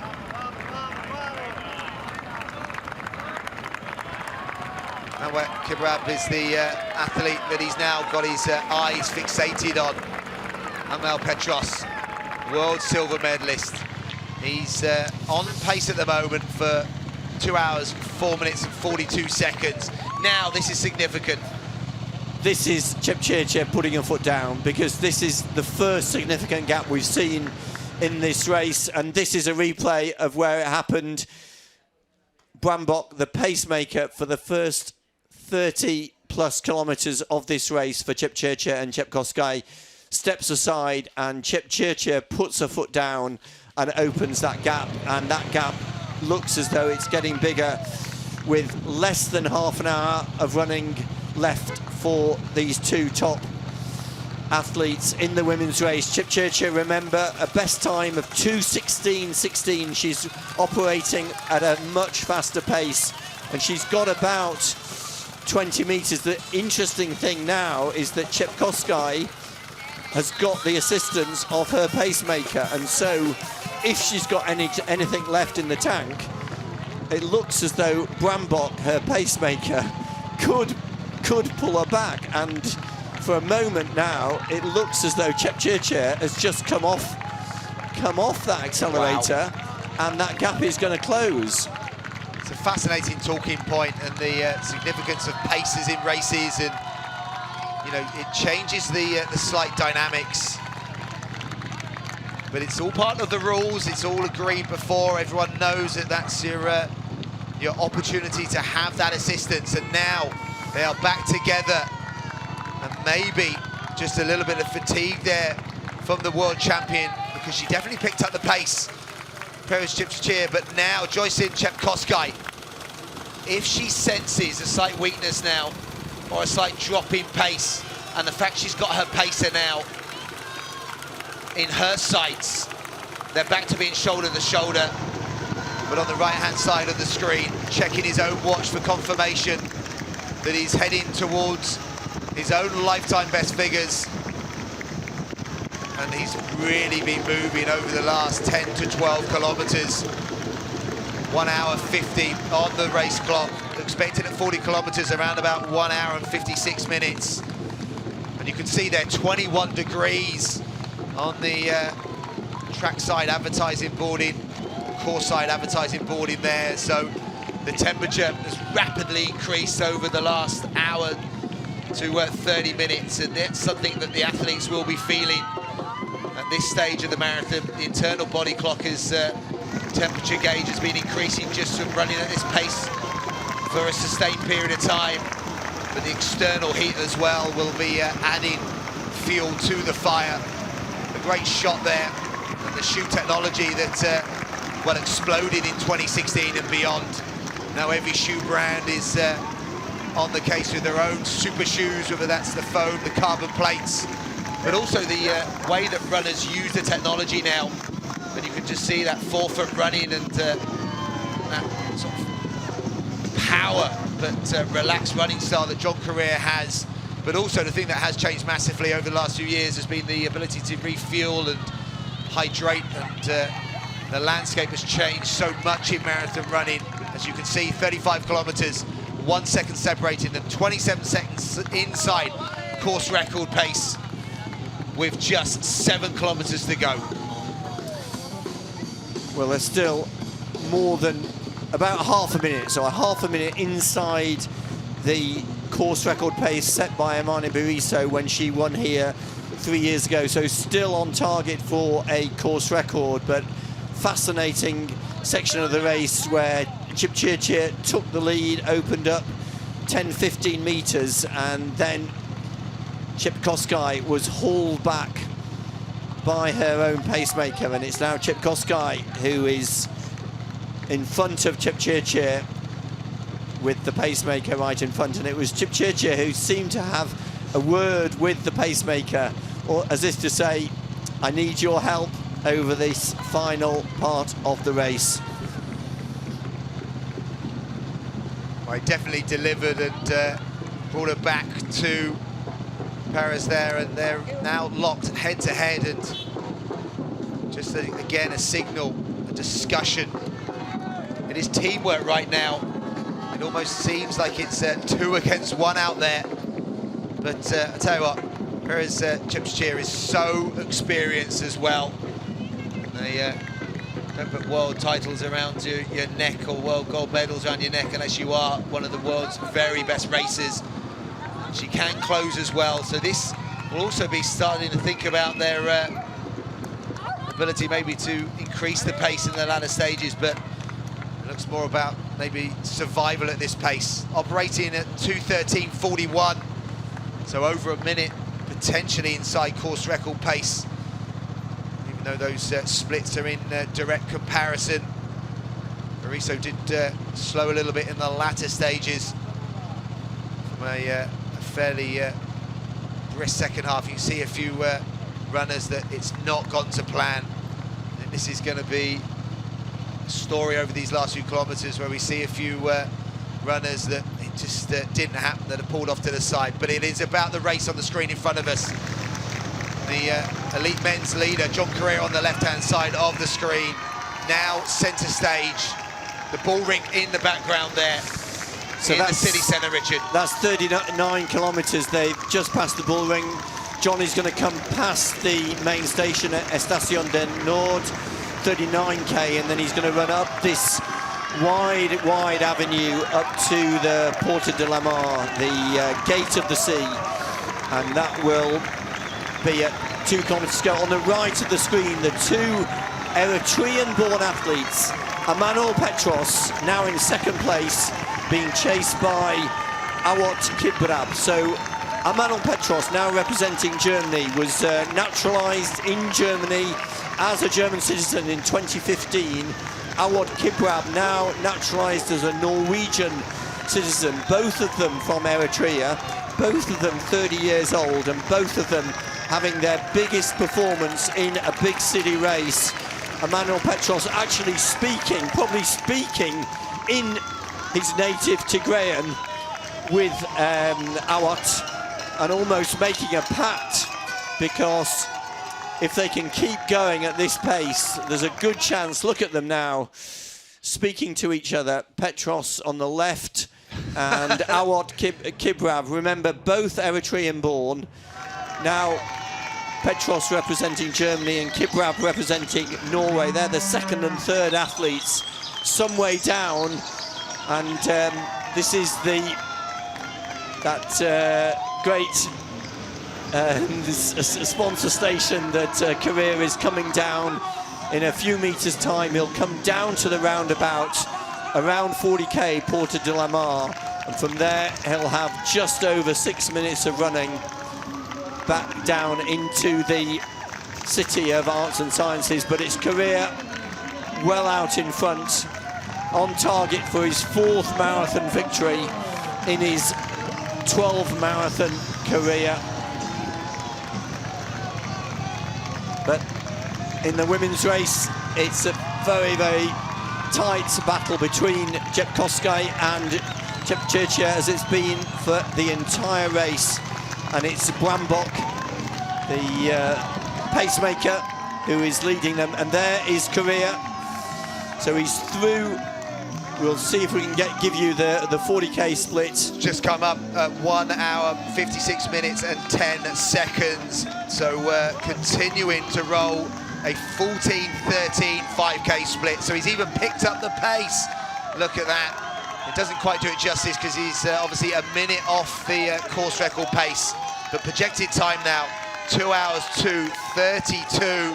And the fact that he's continuing to pick the pace up, how close, or can he get anywhere near Sebastian Sarway's world lead, previous winner here? But it would mean he'd need to cover the last 2.2 kilometers in just over 6 minutes. Is that doable, Richard? Well, the interesting thing is that, of course, Sarway's fastest time in the world this year was set in Berlin.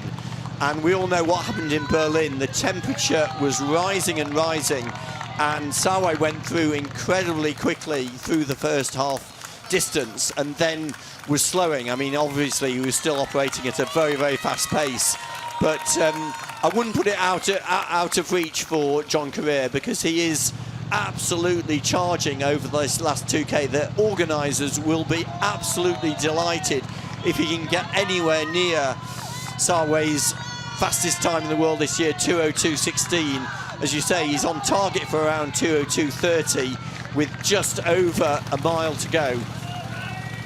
Well, if he was to do it, it would mean the best part of a low 60-minute second half. And given the last 15 kilometres have been a shade over 42 minutes, I mean, he is really showing his back with an absolute bang. And this is a great race, a head-to-head. So we've got the front-running John Career in the elite men's, and we've got the battle, the duo, the two of them going head-to-head. Peres Chepchirchir and Joycin Chepkoskai. It is a Kenyan bit of dominance today, with both elite races flying the Kenyan flag, and John Career, it's him versus the clock now. Emmanuel Petros there, 1 minute and 45 down. They've had a great race. Kibrab as well, both of them towards national records.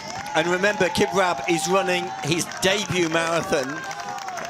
Came into this race as the silver medalist from the European Championship half marathon earlier this year. Has a best time of 60:46, but today, look at him now in third place, dropping back from Emmanuel Petros. So Emmanuel Petros now in a clear second position. Kibrab running his debut marathon here in Valencia, on course for a very, very fast debut. But some way up the road now, John Career coming through a stretch of the course known as Gulliver's Park, which is going to bring him back into the City of Arts and Sciences.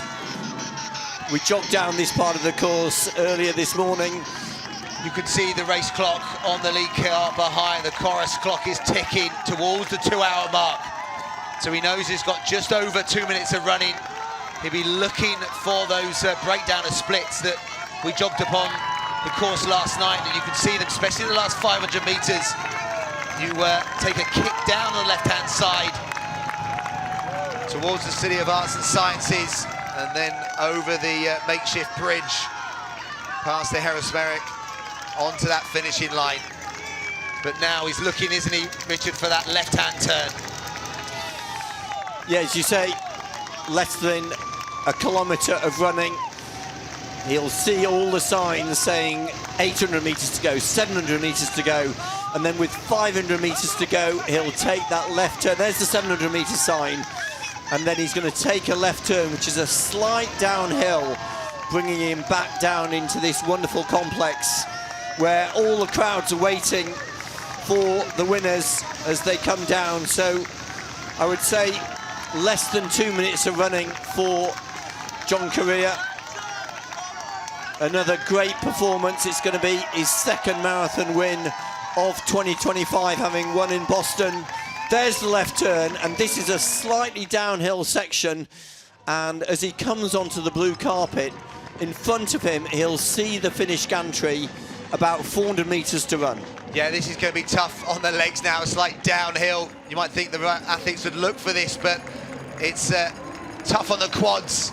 I think we're going to be just outside the fastest time in the world this year. Sebastian Sarways will stay, I think, as the lead. But I tell you what a fantastic run by an athlete that's already been on the top spot at Chicago, the top spot at Boston, and today he's going to be on the top spot in Valencia. The 28-year-old Kenyan is flying down towards the finishing line. Keep an eye on the clock. It's going to be oh so close. It's going to be a massive lifetime best as he goes underneath the bridge where the race started 2 hours and 2 minutes before. What a dominant display over the second half. Absolutely flown through the second half. It's going to be low 60 minutes for this superb athlete from Kenya. He's going to win the 2025 Valencia Marathon, Trinidad Alfonso Zurich. John Correa is the champion. 2 hours, 2 minutes and 24 seconds. Massive lifetime best. What a second half, Richard. Second half around 60.38. Quite sensational running. Went through half distance 61.46, came back negative split, or more than a minute faster in that second half, and actually finishes with a time 1 second slower than Jacob Kiplimo's winning time in Chicago 8 weeks ago, which is where John Correa dropped out. So what redemption for John Correa here in Valencia. This is the second placed athlete, Emmanuel Petros. He is going to finish inside the German national record. Remember, Samuel Fitwi ran the course record here, 2:04.56, and Petros came into the race with a best time 2:04.58. He's gone even better here today, running his third marathon of 2025.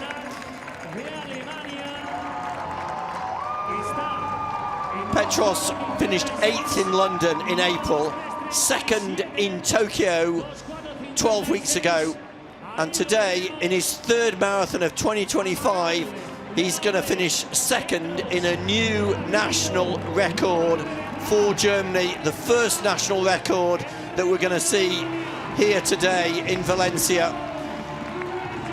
Emmanuel Petros crosses the line just outside 2:04.03 unofficially, a new national record for the German. By almost 1 whole minute. Kibrab has been sharing that moment with him. Fantastic run as well. The two of them helped each other in the latter stages, and he's rewarded with a superb debut time. 4th place for a Japanese athlete who's going to run a new national record. Wow, what a return. That's why you come out of retirement, Richard. absolutely brilliant. Remember, his best time set 5 years ago, more than 5 years ago, in Tokyo, and he's come to Valencia and he smashed the national record for Japan. Oh, that is sensational, isn't it? 2:04.56 was the record. Oh, wow. Gashawayale, just outside his own national record for Israel, came to this race with his best time. Oh, sorry. Maybe he's going to go under it. No, he's just outside. Sorry, he came into the race. 2:04.53 was his own national record. So he's going to be about 40 seconds outside that. And the body language kind of tells you, doesn't it, Richard? You can see what's a national record and what's not as we go back to the women's race. Significant. Joycin Chepkoskai has now pulled around about 10, 15, 20 metres in front of Perez Chepchirchir, the world champion. Richard, this is significant. Well, we didn't expect this because 10 minutes to go, we just can't see, we cannot see Chepchirchir. It looks as though definitely, wow, Chepkoskai's on her own. Now, whether Chepchirchir stepped off the road, we will find out, but that's on the right of the screen, Julius Kangogo. And it looks now, this is Chepchirchir, as though she has given up the ghost, definitely, and quite possibly stepped off the course, but certainly dropped a long way back. And it is Chepkoskai who is now at the front of the women's race, looking back, just wanting to get confirmation that she is well clear, because she is into the final few kilometres of the race. There's Felix Bohr. Alex Yee, I'm getting confirmation, Alex Yee has gone inside 2.7. So Alex Yee, 2:06.38 for the Olympic triathlete champion. What a superb performance, 9th place. And wow, that is something very special. Felix Bohr was there with him as well. And looking down, I've got Emil Caress finishing the race as well, Richard. I don't know whether you could check your stats as well. Emil Caress was due to pace, unless that's a force split coming up. Maybe, no, he's not. Panic over, it was a projected time on the app. I'm sure his coaching team, but he did go to 35 kilometres, Emil Caress. Great bit of pacemaking. And Alex Yee is a huge beneficial of that. And a couple of French athletes inside already the European qualifying time of 2:09.30. So we're going to see some of those athletes in Birmingham, I would have thought, in the summer. But the women's race, Richard, the pace is still there, but only one athlete is has kind of come out the other side of this big battle. Yep, Chepkoskai now well clear and with her own pacemaker, and with probably less than 2 kilometres. She's through the Porta de la Mar, she's into this final stretch through Gulliver's Park, and she'll start to see the countdown on the road, targeting a time of inside 2:14. Remember the course record, 2:14.58. Well, she's about a minute faster than that. This is on the right of the screen, the French athlete Navarro coming in, and Sisai Lemmer, the course record holder, the winner here 2 years ago, just about to finish. And there's Carlos Mayo finishing under 2:09, and Sisai Lemmer, well, he's finished the race also around 2:09. Chepchirchir is still there in the race, 15 seconds back. She's out of shot from the camera, but she's still there. So she hasn't totally given it up, and she's still on for a massive lifetime best, low 2:14 at the moment, as the race clock for those Europeans will be significant. 2:09.30 was the time. That might be Navarro there, potentially getting over inside that. And, others there or thereabouts, maybe just inside on chip timing. Maybe that was Hendricks, I think, potentially. Oh, the battles, the fatigue on the right-hand side of the finishers and into the very latter stages of the elite women's race on the left-hand side. Joycelyn Chepkosgei is leading. Well, on the right of the screen, the men flooding in. Remember, last year we had 24 athletes under 2:08, and I think we've already had 40 or 50 athletes through the finish as the clock ticks just over 2 hours, 10 minutes. There's Yamani Cripper coming in, pretty disappointed. Remember, he was on for a sub 2:06. Phil Sessman, 2 hours, 7 minutes and 11 seconds. So I think that's a 5-second personal best off the top of my head. So superb work. Just a few seconds in front of Ed Chezarek, known as the King when he was running for Oregon in the NCAAs. So just ahead of Patrick Mossin making his debut, 2 hours, 7 minutes and 18 seconds. As it's Cripper, isn't it, coming down towards the line now, Richard? Cripper is going to be just outside, I think, the 2:11, 2:10.58, 9, just over the line, around 2:11. So some way down on his best time. Johnny Mellor, 2 hours, 8 and 45, showed form in the Wilmslow 10K a few weeks ago. And lifetime best, great to see, just ahead of Carlos Mayo, 2 hours, 8:53. So great to see so many performances being thrown down, and well, 28 runners inside, and that was Cisse Lemmer, the course record holder, inside 2 hours and 9 minutes.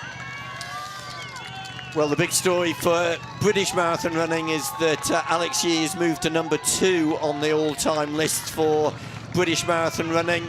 He's gone even faster than Emile Caresse, 4th place in the Olympic marathon 12 months ago. Emile Caresse's time, 2:06.46. Well, we've got 2:06.38 for Alex Yee going into 2nd all-time for British marathon running. And here's the 2nd placed women, Perez Chipchirchir, who's really struggled over these final few kilometres, dropped some way back from the leader, Joycelyn Chepkosgei, who's coming down in a few metres. She's going to make that left turn down with 500 metres to go. There she goes with her personal pacemaker, Julius Brambach, who's been with her all the way. And she's got a now healthy lead as she comes down into the final minute of running onto the blue carpet down towards the finish. Yeah, that course record is going to be smashed, is going to be broken.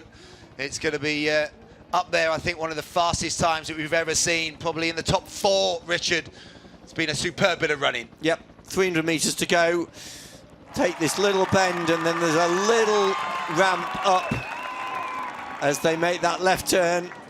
Doesn't look very hard on your screen, but when you've been running for 42 kilometres, that's the bit. And there, it looks as though, yep, her pacemaker, Julius Brambach, has just stepped aside, and it's Joycelyn Chepkosgei, who is coming home now on her own, is going to smash Amanda Barisso's record set here 3 years ago. Remember, she ran 2:14.58. This is going to be the fastest time in the world for women's marathon running in 2025, beating the time of Howie Facer 8 weeks ago in Chicago.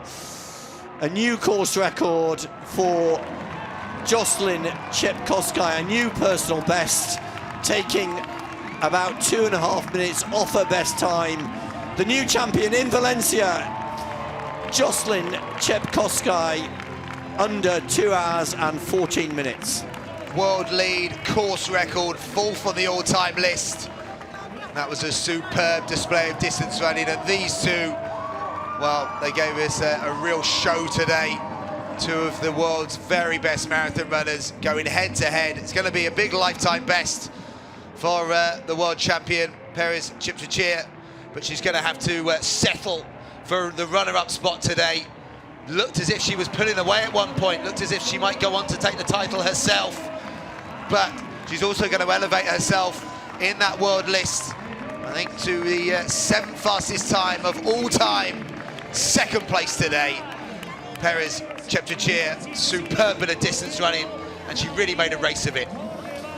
She really did. It looked as though she was going to actually get away from her compatriot at about the 38k point, but then really struggled over those final 2 or 3 kilometres and finished about 45 seconds down, but still inside the old course record of the Ethiopian Bariso from 3 years ago. So Cheptegei, a new lifetime best, finishing in 2nd place.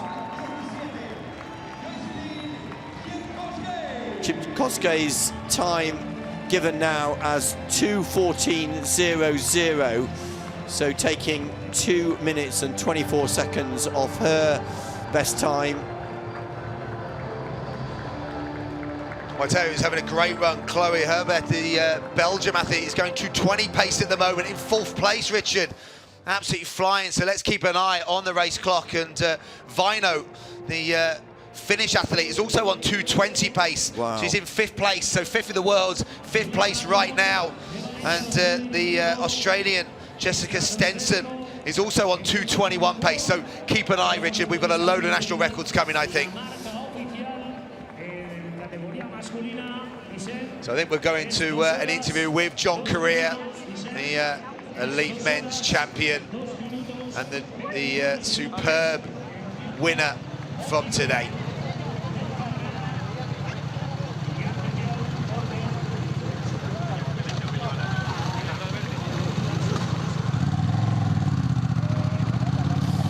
Well, we're not picking up the sound of Correa's interview, but on the right we can see the final 400 metres of his race coming home in splendid isolation, well clear of the 2nd place athlete Emmanuel Petros.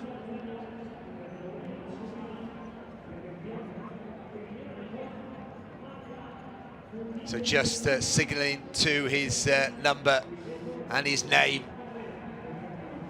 The world of marathon running already knows that from his superb amount of performances and wins. And look at that great backdrop of the crowd enjoying, as they do here in Valencia, great running and superb performances.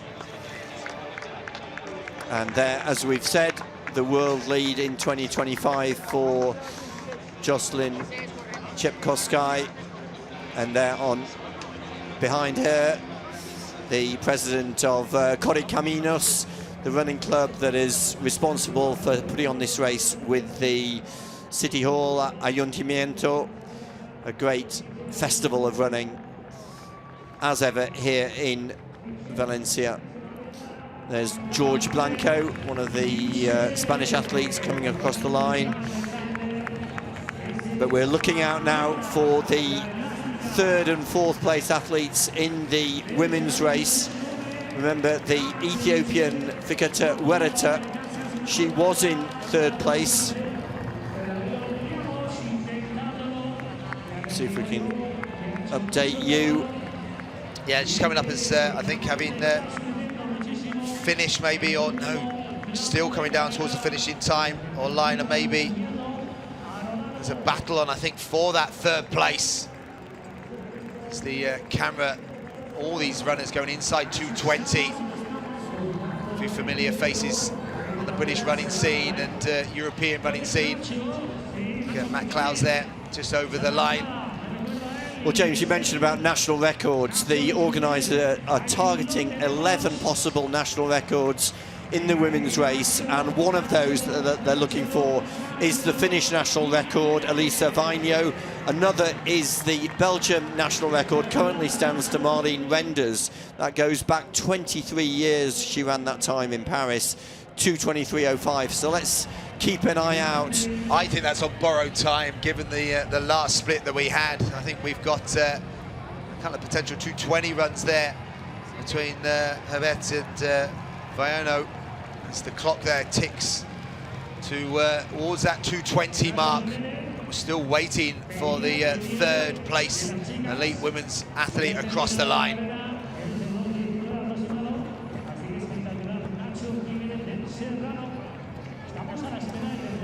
Well, we're going to try and hear this time from the men's winner, John Correa. A double Kenyan victory here in Valencia. John Correa winning in Valencia for the first time. Such a thug race, after a big effort, and most importantly, after this win. I feel good. You know, the people are saying that Korea's name is going down, but I had to come here and prove them that Korea is still there. And I think I've closed my year with a PB. And I say thank to God, thank to everyone who behind it. Thank to the people of Valencia and the Valencia organization for welcoming me here. And I enjoy myself here in Valencia. People are cheering up, and I feel good. And You talk about God, and what do you think made the difference for you today?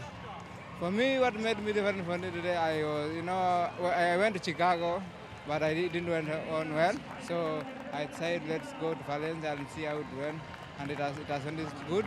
And I thank God, I thank my family, I thank my brother Wesley, I thank my coach Ron Man and my management Howie for believing in me and agreeing me to come to Valencia and then the year good. Okay. And how do you feel with the atmosphere today? The energy, the temperature, and the incredible people here in Valencia? It was good, you know. I used to train in a hall together, and people in Valencia they gave me very good morale, and they were shouting my name, go, go, go. So I think they helped me a lot with cheering, and I'm good. I say thank to them. Thank you so much. You're welcome. So great here and there from our champion John Correa. As Richard said, it's been a great day for Kenya today as the clock goes towards 2:21. Interesting that he made reference to the Correa family, because of course he owes a lot and looks up to his older brother Wesley Correa, former winner of the Boston Marathon, and of course he referred to the disappointment of Chicago and wanting to get his family's name back on the map. There is the confirmation of the new national record holder for Belgium, Chloe Herbert, finishing in a time of 2:20.38, an improvement of more than 4 minutes. What a superb run, in 10 seconds back. Vaiano smashing her own Finnish national record, 2 hours 20 and 48 seconds. What a year for the athlete from Finland, 5th in the World Championships, national record 3 weeks later, and then another national record by a couple of minutes. First of all, congratulations for the world record in Germany. And how do you feel after such a thug race, after that big effort you have, and the most importantly, after the second place? Yeah, it's not easy sometimes to say I'm proud of me, but finally I can say like I'm proud of me because the season was so long. Like I started last year, 3 of December to train, to preparation for many competitions. For example, for the Barcelona half marathon, and then half marathon in Berlin, London Marathon, World Championship, and then today Valencia Marathon. So it is actually very long. It's not possible, by the way, but I'm so happy that I made it my goal. The main goal was like to break my national record, and I made it. So I'm so happy that I made it finally. Valencia is like my second home.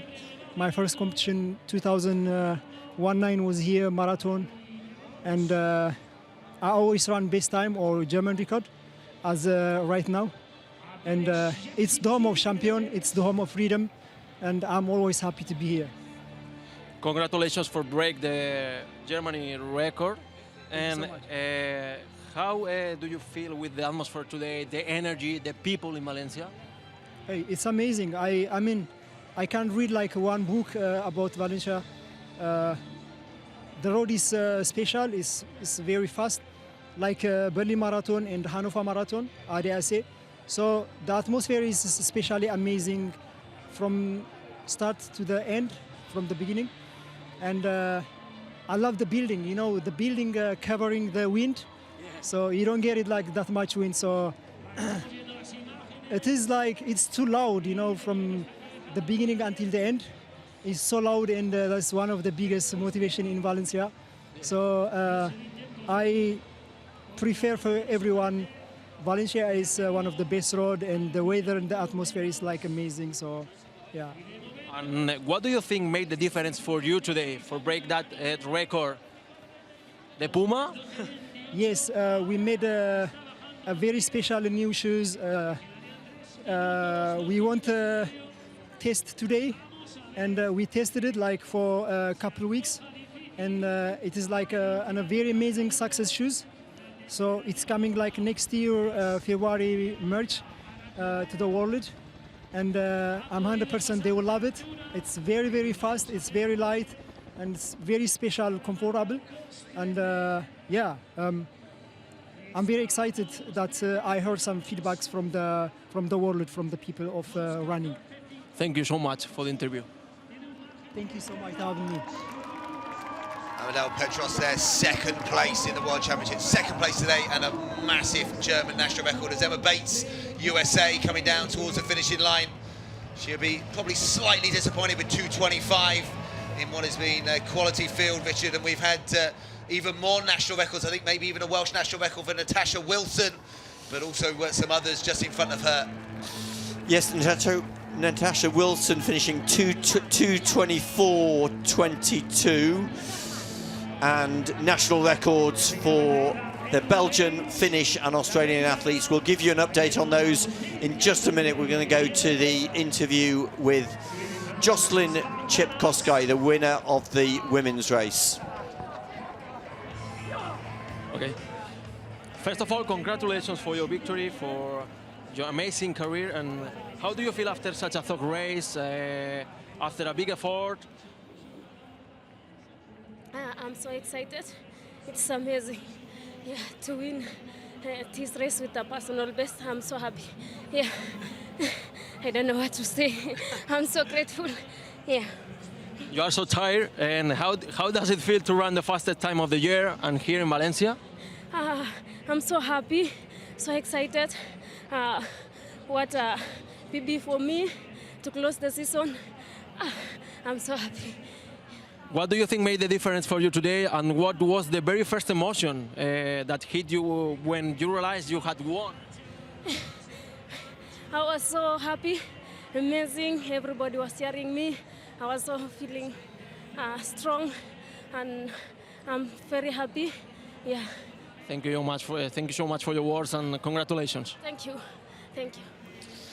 Well, Jocelyn Chepkoskai, the new champion here in Valencia, and referring to the fact it's been quite a long year. Obviously, she had that great run in London when she finished second behind Tigist Assefa earlier this year, and has come here to end her year on a really high note, a new PB and a first title for her in Valencia.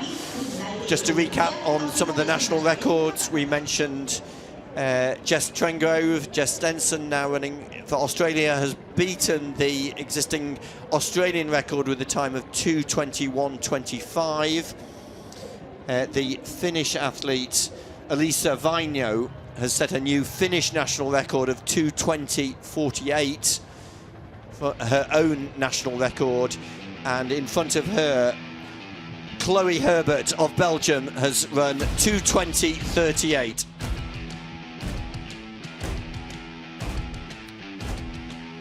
So the shots from earlier today, the amazing sounds and sights here in Valencia, the 2025 Valencia Marathon. Trinidad Alfonso Zurich welcome the world's best runners. Ciselema, the defending champion, had to give way to some superb performances in front of him. The sounds, the sights, Miguel Indurain on the bike. There was something for everyone. So many national records out there. So much support from the crowds. Richard, what a day it's been in Valencia. Well, a lot of new PBs and national records, and some great racing, particularly in that women's race, that battle between two of the greatest of all time, Perez Chipchirchir and Jocelyn Chepkoskai.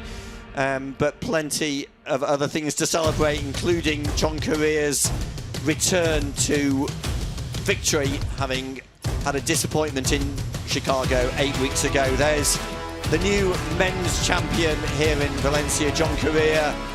A new lifetime best for him, taking about 20 seconds off the time he set in Chicago 14 months ago, and a great return to form after the disappointment of having dropped out in Chicago just 2 months ago. And it was Joycin Chepkosgei, a world lead, a course record, 4th on the all-time list, making it Kenyan dominance. For myself, James C, and Richard Narurka, thank you for joining us for this year's Valencia Marathon Trinidad Alfonso Zurich 2025.